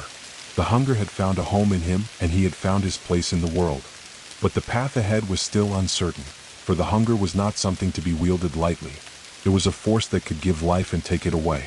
It could nourish the earth, but it could also consume it. He would need to learn to balance it, to guide it, to feed it when needed, and contain it when it threatened to spiral out of control. His eyes flicked to the forest beyond the stone circle. The trees seemed to beckon him, their branches stretching toward the sky as if calling him to return to the heart of the world. The hunger inside him stirred, and he felt the pull of the earth beneath him, the steady rhythm of life and death, a pulse that vibrated through his very being. He turned toward the trees, stepping out of the stone circle and into the forest, his movements slow, deliberate. The hunger seemed to hum with him, guiding his steps, leading him deeper into the woods, further into the heart of the world. The forest was no longer a place of fear for him. It was his home, his domain, a living, breathing entity that had accepted him as one of its own. The wind began to pick up again, rustling through the leaves above him, the sound now familiar, comforting. It carried with it the scent of pine and wet earth, the smell of life, of growth. As he walked, the trees seemed to shift, their branches reaching out to touch him as if welcoming him back into the fold. He could feel the hunger pulsing through the roots beneath him, deep within the earth. It was a steady, rhythmic pulse, the heartbeat of the world itself. It was alive and it was waiting for him to fulfill his purpose. He was no longer a stranger to this place. The forest had become a part of him, and he, a part of it. The hunger had shaped him, and now it was his responsibility to shape the world around him. The cycle of life and death, of growth and decay, had always been in motion, but now he would be the one to guide it, to protect it. As Daniel moved deeper into the forest, the trees seemed to open up before him, creating a path that led him toward something in the distance. The path was lit by the faintest glow, as if the very air was charged with an energy that had never before existed. The hunger inside him stirred, pushing him forward, urging him to follow the path. And so he did, moving through the forest as though he had always belonged there, the pulse of the hunger guiding his every step. He had come to understand that this force was not something to be feared. It was a part of life. It was a part of him. The path led him to a clearing, much like the one where he had first encountered the stones. But this time the clearing was different. There was a light here, a soft glow that seemed to emanate from the ground itself, casting long shadows across the earth. In the center of the clearing stood a massive tree, its trunk thick and gnarled, its branches stretching high into the sky. It was unlike any tree Daniel had ever seen. Its bark shimmered with a faint ethereal glow, and its roots seemed to sink deep into the earth, as though they were part of the very fabric of the world. This was the heart of the forest, the center of the cycle. The tree was the source of the hunger, the source of all life and death that flowed through the land. It was ancient, older than anything Daniel could fathom, and it was alive. It was the embodiment of the hunger, a living testament to the cycle that had always been in motion. He approached the tree, the hunger inside him pulsing in time with the rhythm of its roots. As he drew closer, he could feel the tree's energy, its life force, pulsing through him as though it were calling him to join with it. The hunger within him responded, and he knelt before the tree, placing his hands on the roots, feeling the power that surged beneath the surface. The tree's energy washed over him, filling him with a deep sense of understanding. He was no longer just a man. He was a part of the cycle, a part of the earth, and he had been chosen to carry the hunger, to guide it, and to protect it. This tree, this force of nature, was his responsibility now. He closed his eyes, and in that moment, the forest seemed to speak to him, its voice a whisper on the wind, a hum in the earth beneath him. It was the pulse of the world, the heartbeat of life and death, of growth and decay. The hunger was not just a force that existed in the shadows. It was the force that bound everything together. You are the keeper of the cycle, the forest whispered. The hunger is yours to guide. The cycle is yours to protect. Daniel's heart swelled with a deep, indescribable feeling. It was a mixture of power, of reverence, and of duty. The hunger was not something that could be controlled by will alone. It was a force that demanded respect, a force that had to be nurtured, fed, and balanced. He rose from the roots of the tree, standing tall in the clearing. The hunger inside him had settled, no longer a force of destruction, but a force of life. He was its keeper, its steward, and it was his job now to ensure that the cycle continued, that the forest flourished, and that the hunger never consumed everything in its path. As he looked around the clearing, he saw the forest in a new light. The trees, the earth, the animals, they were all part of the same cycle, bound together by the hunger. And now he was a part of that cycle. The path ahead was clear. The hunger was no longer a force to be feared. It was a force to be embraced. And Daniel had become its keeper, standing at the heart of the forest, a guardian of the cycle. The moonlight above him shimmered through the canopy, casting a soft, silvery glow on the clearing. The hunger hummed softly in his chest, a constant reminder of his purpose. He was one with the forest now, a part of the eternal cycle that had always been and always would be. And in this moment, Daniel knew he would never again be alone. The winds shifted, sending ripples through the branches above Daniel. They whispered his name, or so it seemed. The forest, vast and alive with ancient energy, had embraced him. He was no longer an outsider. The hunger inside him, once something to fear, was now a familiar pulse that thrummed in sync with the rhythm of the earth. He was part of it, a thread woven into the intricate fabric of life and death, growth and decay. The ancient tree before him seemed to sense his newfound role. Its gnarled roots reached out as if to welcome him, to bond with him, to share its power. The hunger inside him pulsed in response, the force of life and death echoing deep in his chest. It was not just a feeling anymore, it was a truth, an undeniable force that surged through his veins. He was one with the cycle now, not a mere participant but a keeper, a guardian tasked with maintaining the delicate balance. As he stood in the clearing, the wind picking up once more, he felt a deep, undeniable connection to the forest around him. The trees, the animals, the very soil beneath his feet, they were all part of him. And he, in turn, was part of them. The hunger was not a separate entity, it was a living, breathing part of the world. And as its keeper, he would ensure that it never overwhelmed the natural order. It had its place, it had its purpose, but it could not be allowed to consume everything. It needed guidance, and Daniel would provide that guidance. The trees around him seemed to grow taller, their branches stretching high into the night sky. They were alive, more alive than ever before, as if they too felt the change that had taken place. The air was thick with the hum of energy, a current that ran beneath the surface of everything, pulsing through the land, the forest, the creatures, the very essence of life itself. He closed his eyes for a moment, letting the sensation wash over him. The hunger thrummed within him, and with it, an understanding. He was not the only one who had felt the pull of the forest. Others, in the distant past, had come here too, seeking the same connection, the same purpose. The hunger had always been there, whispering to those willing to listen, drawing them into the heart of the cycle. But Daniel had learned what they had not, how to accept it, to embrace it, to be its steward, not its slave. The hunger was a part of the world, as much a part of the land as the trees, the rivers, and the sky. And with his newfound understanding, Daniel knew that his role was not to control the hunger, but to guide it, to ensure that it remained balanced, that it nourished the earth without consuming it. As he opened his eyes, he saw something in the distance, a faint glow through the trees. The hunger inside him stirred once more, the pulse of it calling him forward. He wasn't sure what lay ahead, but he knew that it was part of his journey, part of the task that had been set before him. The cycle needed balance, and perhaps this new path would lead him to the knowledge, the wisdom, that would allow him to fulfill his role as the guardian. The clearing seemed to open up before him, the trees shifting to form a path that stretched into the heart of the forest. The path glowed with a soft, ethereal light, the same light that had illuminated the stone circle earlier. It was not a path of danger, but a path of destiny. And Daniel, the guardian of balance, knew that he was meant to follow it. With each step, the pulse of the hunger seemed to guide him, as if it was an ancient compass, pointing him toward his next task. The forest seemed to come alive as he moved, the trees bending slightly as though acknowledging his presence, their branches swaying gently in the breeze. The animals, deer, rabbits, foxes, watched him from the shadows, their eyes glowing with a quiet, knowing intelligence. They understood. They too were a part of the cycle. He walked for what felt like hours, the path winding deeper into the heart of the forest.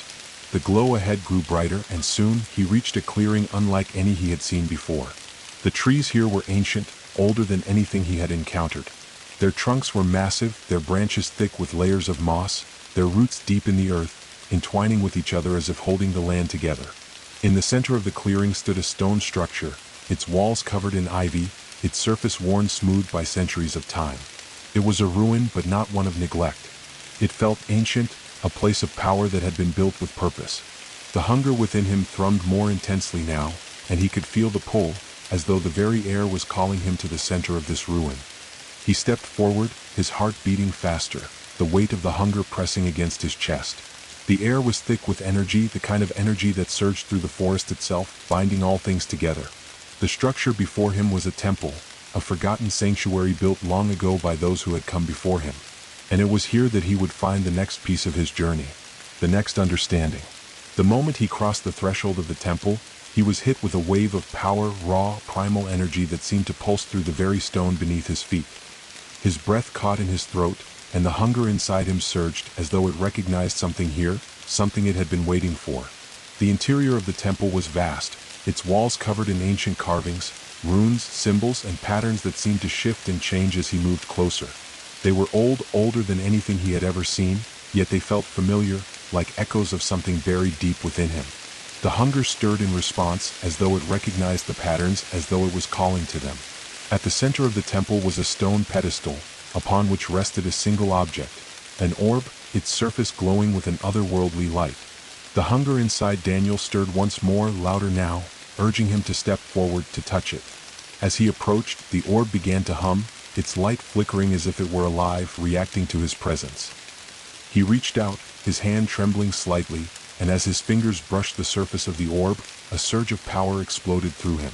His vision blurred, and for a moment he saw flashes, visions of ancient forests, of distant lands, of endless cycles of life and death. He saw the hunger in all its forms moving through the land, shaping the world, guiding it, feeding it. And then, in the midst of it all, he saw something else, a figure, cloaked in shadow, standing at the edge of a forest. Its eyes glowed with the same hunger that now filled him, but there was something different about it. Something darker. The figure reached out toward him, its hand outstretched, and in its grasp, Daniel saw the reflection of the hunger, corrupted. The vision faded, and Daniel stumbled back, his breath coming in short gasps. The hunger within him pulsed fiercely, but there was something new in it now, an awareness, a warning. He understood. The hunger could be corrupted. It could be twisted, turned into something that consumed everything in its path. And there were those, figures like the one in the vision, who sought to control it, to wield it for their own ends. The orb grew still in his hand, its light dimming to a soft glow. The message was clear. The hunger was not only a force of life, it was a force of choice. And with his newfound power, Daniel would have to guard it from those who would twist it for their own desires. The weight of the responsibility settled heavily on his shoulders. The balance of the forest, of the hunger, rested in his hands. He was the guardian, and it was his duty to ensure that the hunger was never corrupted, never destroyed, only balanced. And so, with the orb in his hand and the weight of his task ahead, Daniel turned toward the forest once more. The hunger pulsed within him, a reminder of the cycle that he was now a part of. The path ahead was uncertain, but he knew one thing for sure. He was not alone. The forest, the hunger, and he were one. And together they would ensure that the cycle endured. Daniel stood in the center of the temple, the orb cradled in his hands, its faint glow casting long shadows across the stone floor. The weight of it was unlike anything he had ever felt before. It was not heavy in the traditional sense, but its presence seemed to carry the burden of the entire forest, the land, and the hunger. Every beat of his heart echoed in his chest, resonating with the rhythm of the earth beneath his feet. The hunger within him thrummed in time with that pulse, now calmer but no less powerful, like a great river waiting for direction. His fingers brushed over the surface of the orb, and he felt a warmth, an invitation to understand. The energy pulsed gently as if offering itself to him, urging him to take the next step. This was no mere object. It was a focus of the hunger itself, a manifestation of the balance that existed within the forest, within the earth. He could feel the memories of those who had come before him, of the ancient guardians who had wielded this power with reverence and caution. They had come to this very place just as he had, to accept their roles as keepers of the hunger. But their paths had not all been the same. Some had failed. Some had allowed the hunger to consume them. The vision of the figure, cloaked in shadows, lingered in his mind. It was not an isolated vision. It was a warning, a glimpse into the darker possibilities of the hunger. There were those, Daniel now realized, who sought to twist the hunger, to use it as a weapon, to turn it into something corrupted. And they would stop at nothing to do so. He clenched his hand around the orb, a surge of protective instinct rising within him. He would not allow that to happen. The hunger was not something to be controlled, it was something to be respected. It was a part of the natural order, a force that must remain in balance. He would not allow the corruption to spread. Not while he stood as its guardian. The air in the temple seemed to grow still, thick with the weight of his thoughts. The hunger within him hummed louder, urging him to act, to move forward. The temple was a place of power, but it was also a place of learning. And now it was time to leave the temple behind. The orb had shown him what he needed to see, but the world outside still held mysteries, dangers, that would test him in ways he could not yet comprehend. He took one last look around the temple, his gaze lingering on the ancient carvings that adorned the walls. The runes were alive, their patterns shifting and changing, as though they were speaking to him, guiding him toward the next phase of his journey. They were old, older than anything he had ever seen, and yet they felt as if they had been waiting for him. The hunger had always been a force of nature, but it was the guardians who had the power to shape its course.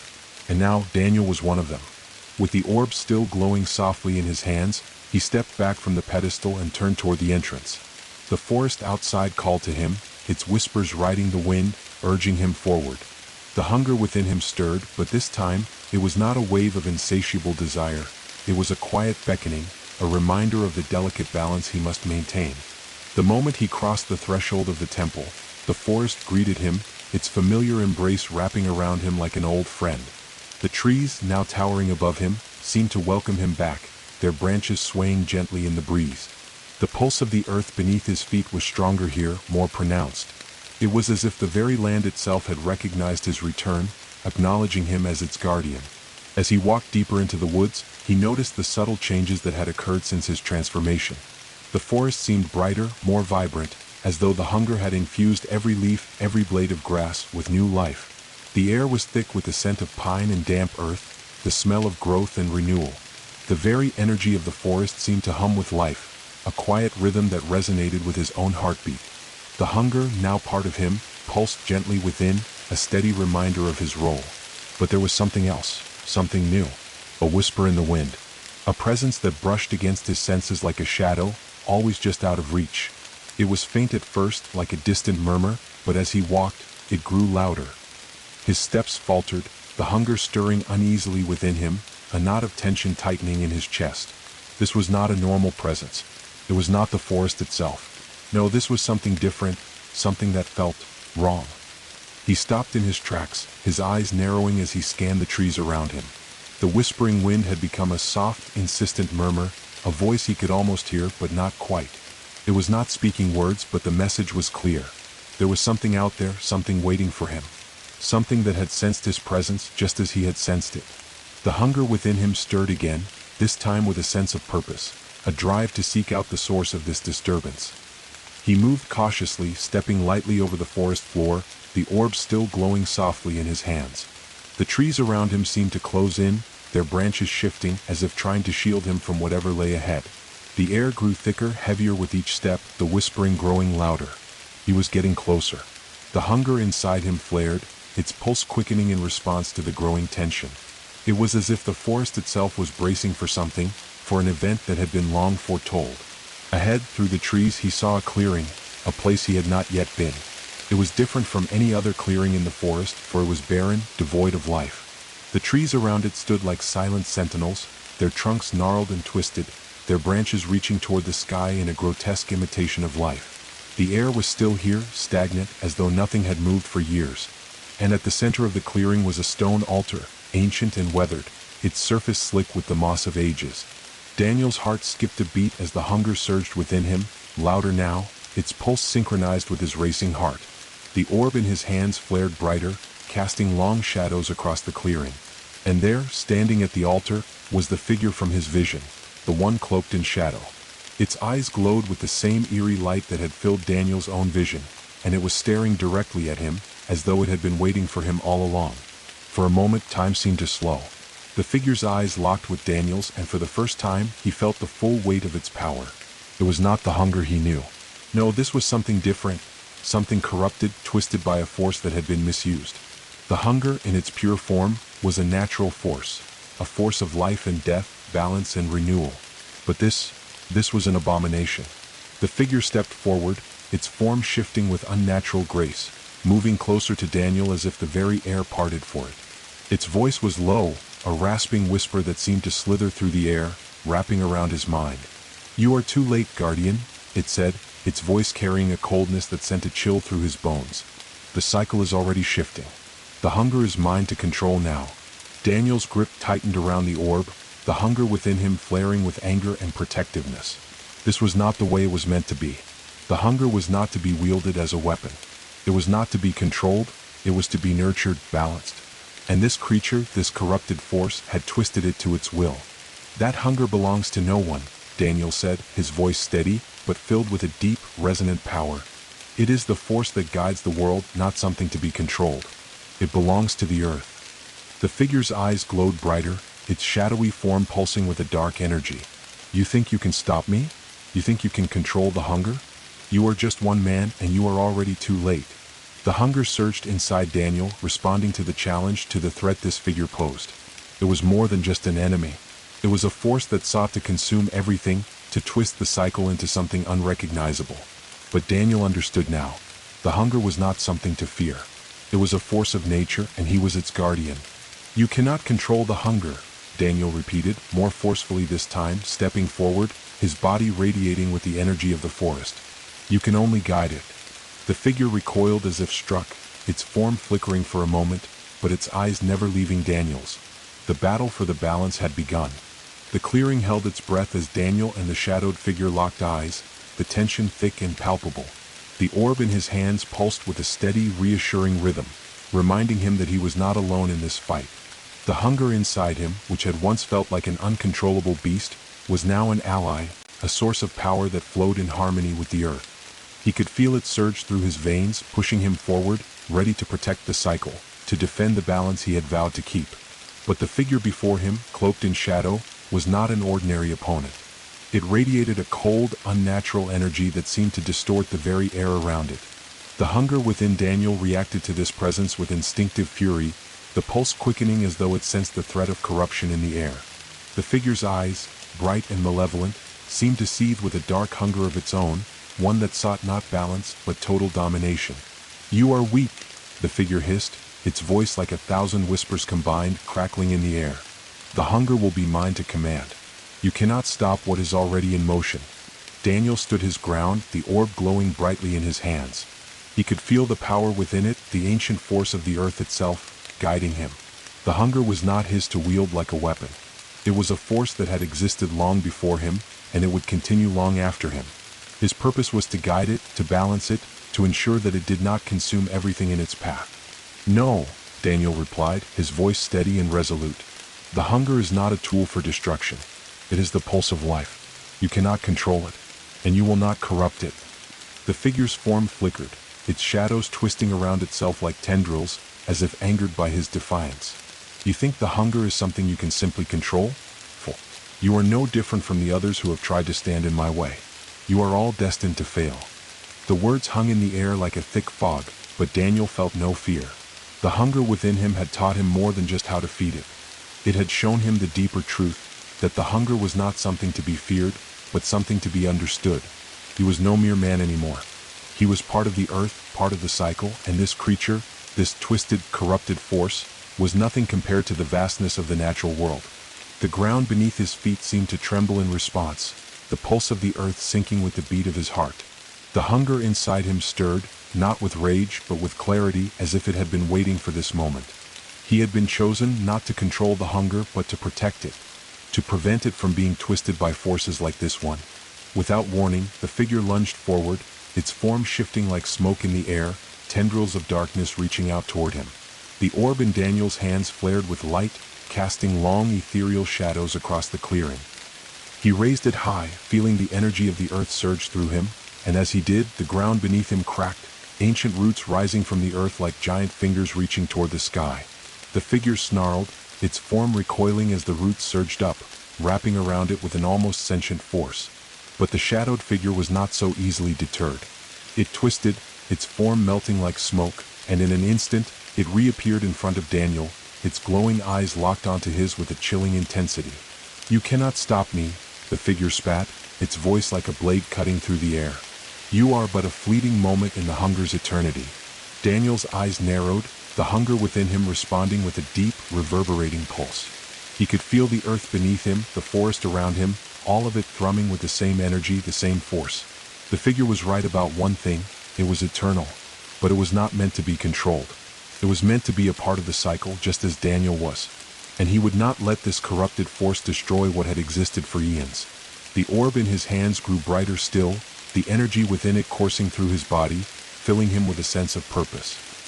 He felt the hunger inside him, no longer a beast to be tamed, but a force to be wielded in harmony with the earth. He could feel the ancient spirits of the forest, the guardians who had come before him, their presence like a whisper in the wind.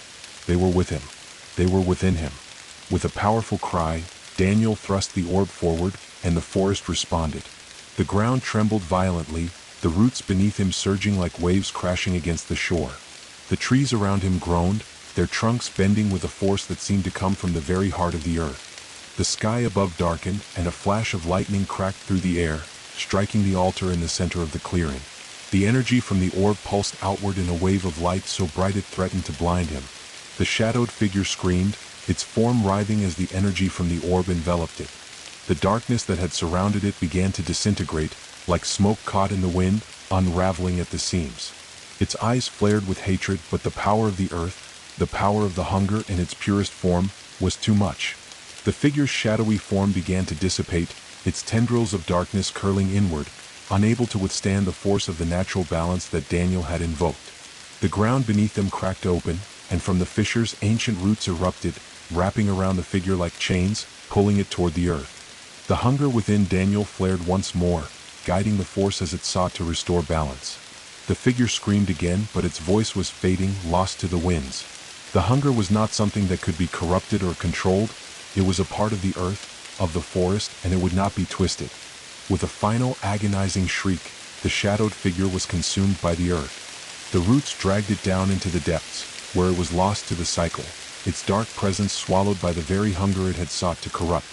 As the figure vanished, the clearing fell silent. The wind stilled, the trees ceased their groaning, and the pulse of the earth slowed. The only sound now was the steady rhythm of Daniel's own heartbeat, and the gentle hum of the orb in his hands. The battle was over, but Daniel knew that the cycle was far from complete. The hunger was still within him, but now it felt different.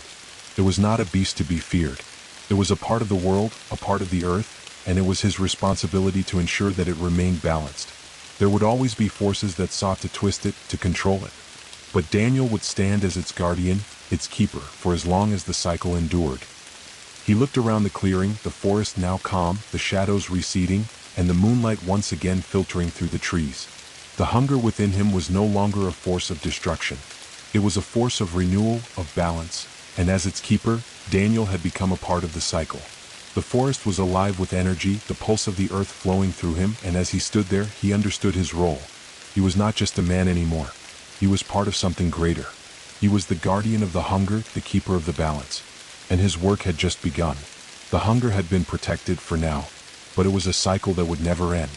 And Daniel, with the orb still glowing softly in his hands, was ready to face whatever came next. The forest stretched out before Daniel like an uncharted map, each step he took carrying him deeper into the intricate weave of the world.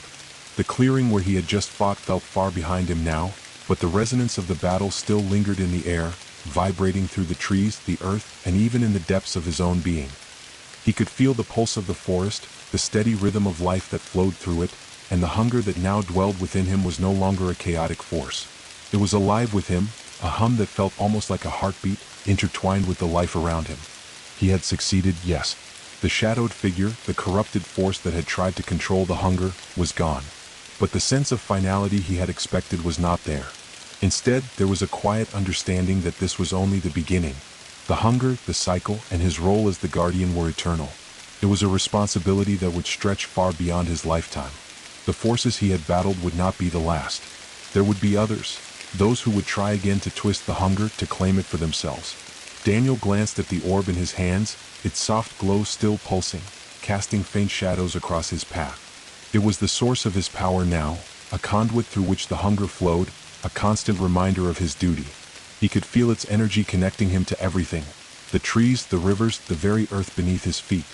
But it was not just a tool of power. It was a bond.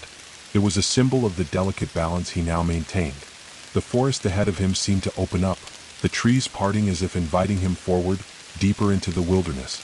It was a path that had been waiting for him. A path that he knew would test him, push him to the limits of his understanding.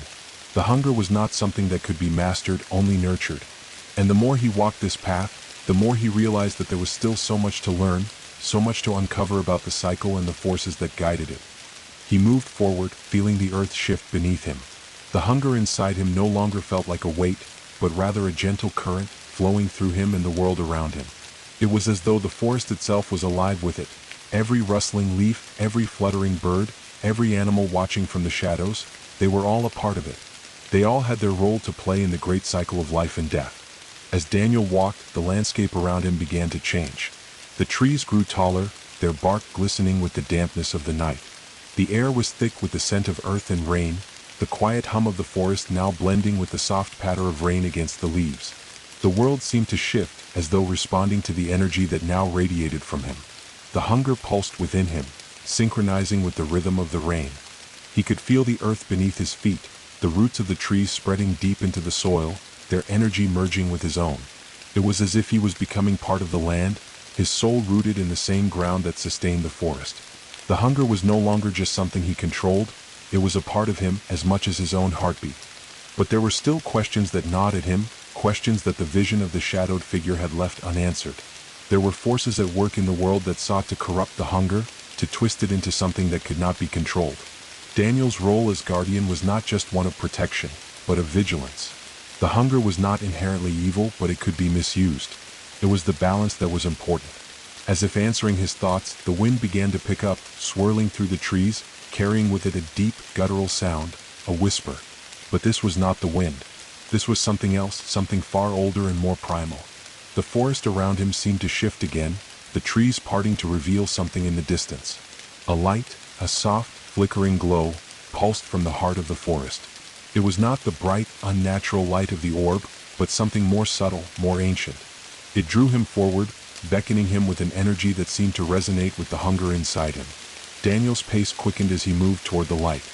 His instincts told him that this was important, that whatever lay ahead was tied to the hunger and its true purpose. He had come this far, embraced his role as the guardian, but there was more to understand. The hunger had never been just a force to feed or control. It was a connection, a link between all living things, between life and death, growth and decay. The trees thinned, the forest giving way to a vast, open space. At the center of the clearing stood a structure unlike anything Daniel had ever seen. A stone circle, its stones ancient and worn by time. The stones were tall, their surfaces etched with symbols and runes that glowed faintly in the darkness. The orb in his hands pulsed more brightly now, as if resonating with the energy of the stones. Daniel approached cautiously, his footsteps soft against the moss-covered ground. As he neared the stone circle, he could feel the power emanating from it, as though the stones themselves were alive, connected to the very pulse of the earth. The hunger inside him stirred, its rhythm syncing with the hum of the stones. It was a feeling of recognition, as though this place had always been a part of him, a place he had been destined to find. The stones stood in a perfect circle, and as Daniel stepped into its center, he felt the weight of centuries pressing down on him. This was no ordinary place. It was a nexus, a point where the forces of nature converged. The hunger within him surged, not in anger, but in understanding. This was where the balance was maintained. This was where the cycle began. He raised the orb, and the light from it bathed the stones in a soft, ethereal glow. The symbols etched into the stone began to shift, the runes flickering as if they were alive, reacting to the energy that Daniel was channeling through the orb. The hunger stirred within him, and for the first time he felt a deep connection to the earth, to the world around him. The hunger was not something that could be separated from the cycle. It was the cycle. It was the force that tied everything together. The stones seemed to hum with life, their energy flowing through him, merging with the hunger, amplifying it. Daniel closed his eyes and allowed the connection to deepen, the flow of energy filling him, expanding within him. The hunger was no longer a thing to be feared, but a force to be embraced. It was a part of the world, a part of him, and he had become its guardian, not through control, but through understanding. And in that moment, something shifted. The orb in his hands pulsed one final time, and as the light from it washed over the stones, a voice, soft and ancient, whispered in the wind. "You are the guardian keeper of the balance. The hunger flows through you, but it is not yours alone. You are part of the cycle. The path is yours to walk, but you are never alone. The forest, the hunger, the cycle, they are with you. The voice faded, leaving only the soft hum of the stones and the gentle rustle of the wind through the trees. Daniel opened his eyes, feeling the weight of the message settle deep within him. The path ahead was not easy, and he knew that there would be many challenges to face. But the hunger, the earth, the cycle, they were all part of him now. He was not just a guardian. He was a part of the world, a thread woven into the very fabric of life itself. With one last look at the glowing stones, Daniel turned and began to walk deeper into the forest. The path ahead was uncertain, but the hunger within him no longer felt like a burden. It was a guiding force, a light that would lead him forward. The cycle had no end. It was an eternal path, and Daniel had chosen to walk it. The forest whispered as he passed, the trees bowing in silent reverence.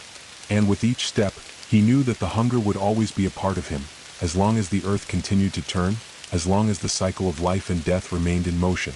The forest stretched endlessly ahead, its shadows deepening as nightfall approached. Yet there was something different about this night. The air seemed to hum with energy, the rain that had been gently falling now replaced by a mist that clung to the trees like a shroud. The moon, full and bright, cast a pale light that filtered through the canopy above, creating a silver carpet that shimmered along the forest floor. Daniel walked without hesitation, his footsteps steady and resolute. The hunger within him was no longer just a part of him, it was an extension of the world itself, a force that bound him to the earth, to the trees, to the very air that he breathed. It was a natural part of the cycle of life and death, a force of creation and destruction that would never be fully understood, yet would always be needed. And Daniel, as its keeper, had been entrusted with its delicate balance. But the hunger was not the only force at work in the world. It was merely one thread in the tapestry of life, one piece of the puzzle that was the fabric of the earth itself. There were other forces, other guardians, others who had been chosen by the cycle to protect the balance, to ensure that the world continued to turn, that the cycle of life and death remained unbroken. As Daniel walked deeper into the forest, he began to feel the presence of something else, something that had been waiting for him. The hunger inside him stirred, responding to the pull of a power that was ancient and deep, older than the forest itself. It was a force that was not part of the earth, but rather something that existed outside of time, something that controlled the threads of fate and destiny. And it was calling to him. The mist around him thickened, swirling like smoke in the wind, and the trees seemed to close in around him. The familiar forest, which had once felt like home, now felt like a labyrinth, its paths twisting and shifting in ways that were unfamiliar, unsettling. The hunger within him pulsed faster, like a drumbeat echoing in his chest, its rhythm quickening in response to the presence that was drawing near. He pushed forward, his mind focused, ignoring the unease that had begun to settle in his bones. This force, whatever it was not something he could run from. It was part of the cycle just as the hunger was. He had been chosen as its guardian, but now he realized that his role was far more complicated than he had ever imagined. He was not merely to protect the hunger, he was to protect the very balance of the world, and that meant facing whatever lay ahead. The mist parted before him, revealing a clearing. It was vast, stretching farther than any clearing he had encountered in the forest before. The trees here were different, tall, ancient, their bark smooth and white, their leaves shimmering with an iridescent glow. At the center of the clearing stood a single, massive stone, carved with symbols that seemed to shift and change as he approached. The orb in his hands flared with light, responding to the energy that radiated from the stone. Daniel stepped into the clearing, feeling the weight of the moment settle over him like a cloak. He was not alone. The presence he had felt in the mist now stood before him, a figure cloaked in shimmering light. Its form was humanoid, yet its features were indistinct, constantly shifting like a reflection in water. The hunger inside him surged at the sight of the figure, a mixture of awe and recognition flooding his senses. This was no ordinary being. This was a weaver, one of the ancient guardians who had existed long before the forest had taken shape. "You have come," the figure said, its voice soft yet carrying the weight of centuries. "The keeper of the hunger, the guardian of balance. You are not like the others who have come before you." Daniel felt a shiver run down his spine. The hunger inside him responded to the figure's presence, not with fear, but with a sense of respect, as if it recognized something deep within this being, something that was ancient and wise. "I am here," Daniel said, his voice steady though his heart raced, "to protect the balance, to guard the hunger, to ensure the cycle remains unbroken." The figure nodded, its form rippling with light. You have learned much already, Keeper. The hunger is not a burden, it is the thread that weaves through all things. But you have only scratched the surface of its true power. The hunger is more than you know.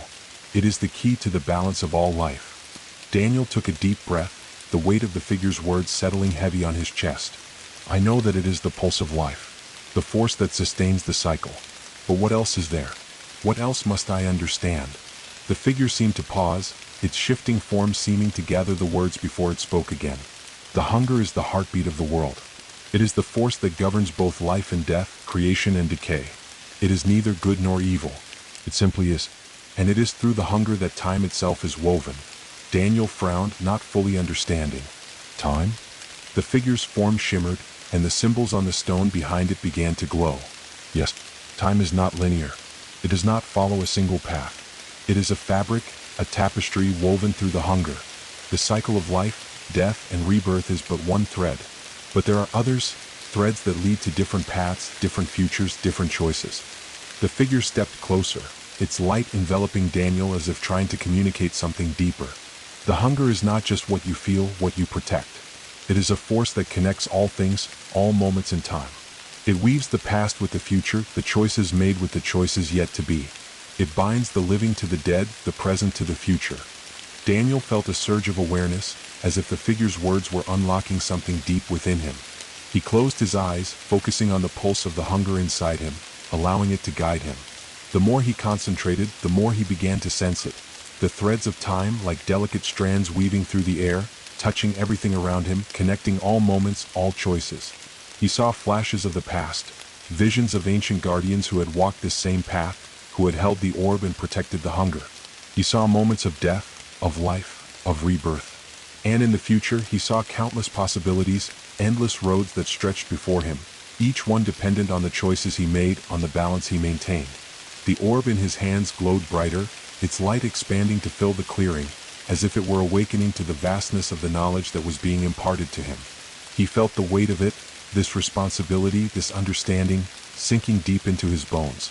The hunger was not just a part of him. It was part of the fabric of time itself. You are the keeper of the hunger, the figure whispered, but you are also the keeper of time. The cycle is not just a circle. It is a web stretching out across infinity. And you, Keeper, are the thread that holds it all together. Daniel opened his eyes, feeling the vastness of this new knowledge wash over him. The hunger was more than he had ever imagined. It was not merely a force to be controlled. It was the very essence of the world, the pulse that kept everything moving forward, the rhythm that tied all things together. You must protect the hunger, the figure continued, but you must also understand it, for it is through the hunger that the future is woven, and it is through you that the balance will be kept. The cycle must remain unbroken. The paths must remain open. The figure stepped back, its form slowly dissolving into the mist. Your path is not set.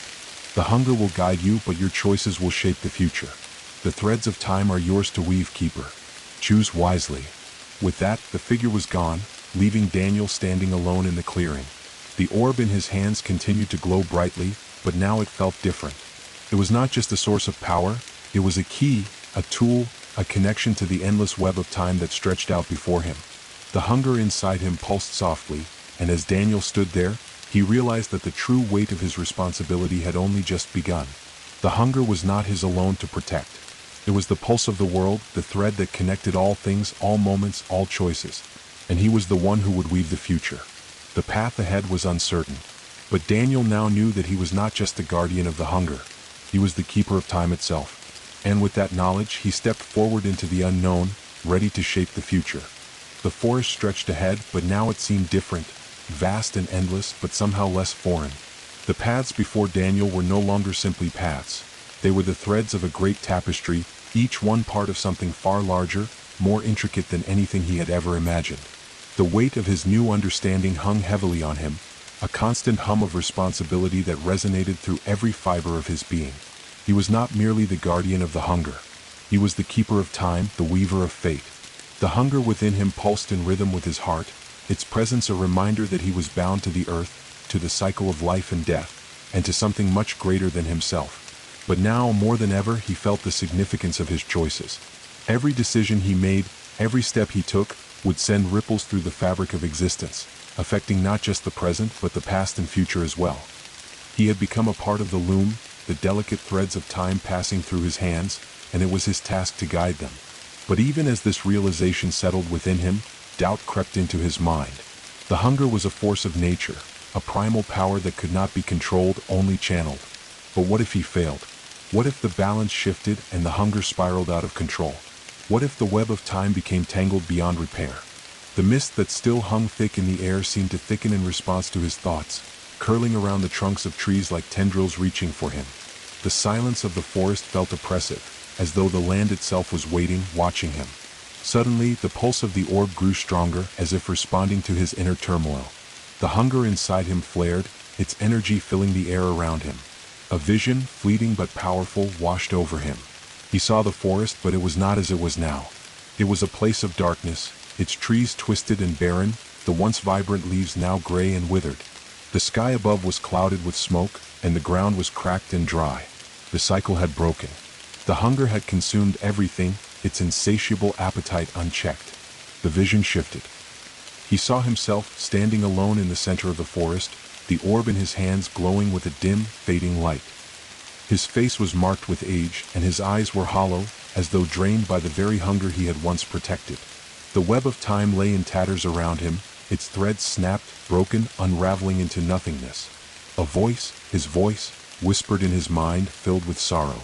The cycle cannot be undone. The hunger cannot be controlled forever. The vision dissolved, and Daniel found himself standing in the clearing once more, his breath ragged as he fought to steady his racing heart. The orb in his hands hummed softly, the glow of it steady once again. But the weight of the vision remained with him, its message clear. The path he was walking was fraught with danger, and the hunger could consume not only the world but him as well. He closed his eyes, trying to clear his mind, to find some sense of clarity in the overwhelming swirl of emotions and fears. The hunger within him had always been a part of him, but now it was more than that. It was a responsibility, a force that could shape the course of time itself. It was a delicate balance, one that could tip at any moment. With a deep breath, Daniel opened his eyes. The clearing before him remained as it had been, the trees swaying gently in the wind, the mist rolling through the underbrush. The orb in his hands glowed with a soft light, casting faint shadows on the ground. It was a comforting presence, a reminder of the path he had chosen, of the duty he had accepted. But it was also a warning. The hunger was powerful, but it was not invincible. And neither was he. Daniel began to walk once more, his steps deliberate, measured. The forest whispered around him, its voice like the rustle of leaves in the breeze, a constant reminder that he was not alone. The trees, the earth, the very air, everything was connected, woven together by the hunger, by the cycle, by the threads of time. And Daniel, as its keeper, was bound to this web. As he moved deeper into the forest, he began to sense something else, a subtle shift in the air. The winds had changed direction, carrying with them the scent of something foreign. The hunger within him stirred, uneasy, responding to the disturbance in the atmosphere. The forest, which had felt so alive in vibrant moments before, now seemed quiet, too quiet. The usual hum of life had dulled to a soft murmur, as if the very land was holding its breath. Suddenly, there was a rustling in the trees behind him. He spun around, the orb in his hands flaring with light, casting long shadows across the forest. The hunger inside him pulsed, the energy rising in response to the unknown presence. His heart quickened, but he stood his ground, every sense alert, ready for whatever was coming. Out of the shadows stepped a figure, a tall, gaunt figure draped in tattered robes. Its face was obscured by a hood, but the faint glow of its eyes shone through the darkness. The hunger inside Daniel flared at the sight of the figure, an instinctive surge of power rising within him. The orb in his hands pulsed again, its light flashing in time with his heartbeat. The figure stood motionless, its presence unsettling, like a shadow that had come to life. Daniel's mind raced, his senses heightened. He could feel the dark energy emanating from the figure, a force that felt wrong, twisted. It was not the natural flow of the hunger. It was something else. Something that sought to unravel the web, to disrupt the balance. The figure's voice broke the silence, low and gravelly, a sound like stones scraping against each other. "You cannot protect the hunger forever, Keeper," it said, its voice filled with a twisted mockery. "The cycle is breaking. Time itself is slipping through your fingers, and you are powerless to stop it." Daniel's grip on the orb tightened, the hunger within him surging in response to the figure's words. He knew this presence. It was the same dark force that had tried to corrupt the hunger before, the one that had taken the form of the shadowed figure in his visions. The corruption was back and it had found him once more. "You will not destroy the cycle," Daniel said, his voice steady despite the fear that churned in his stomach. "I will protect it. I will protect the hunger."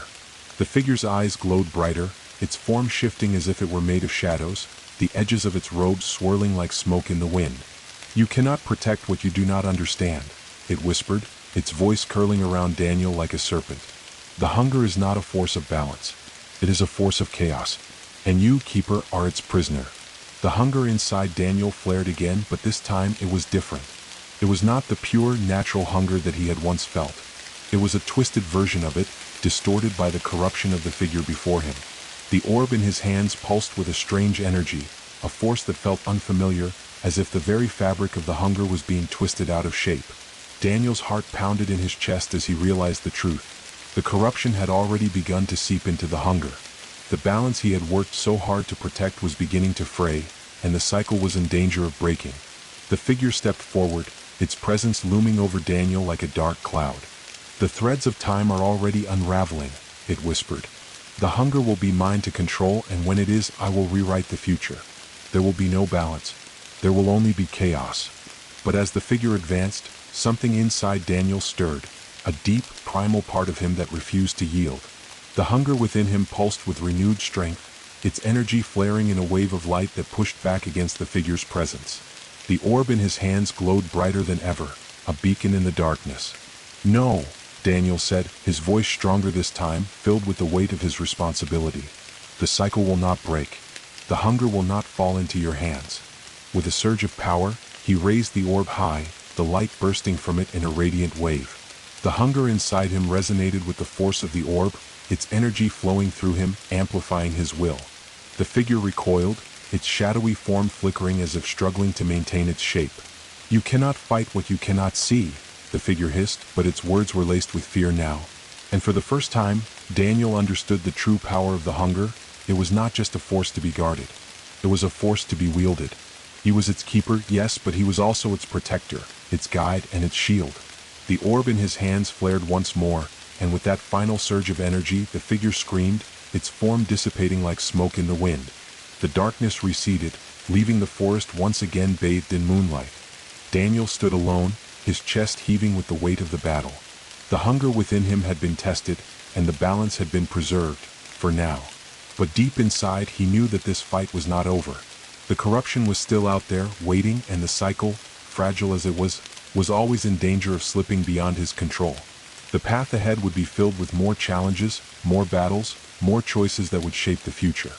And Daniel, as the keeper, would face them all. The loom of fate had woven him into its web, and it was his duty to keep the threads of time intact, no matter the cost.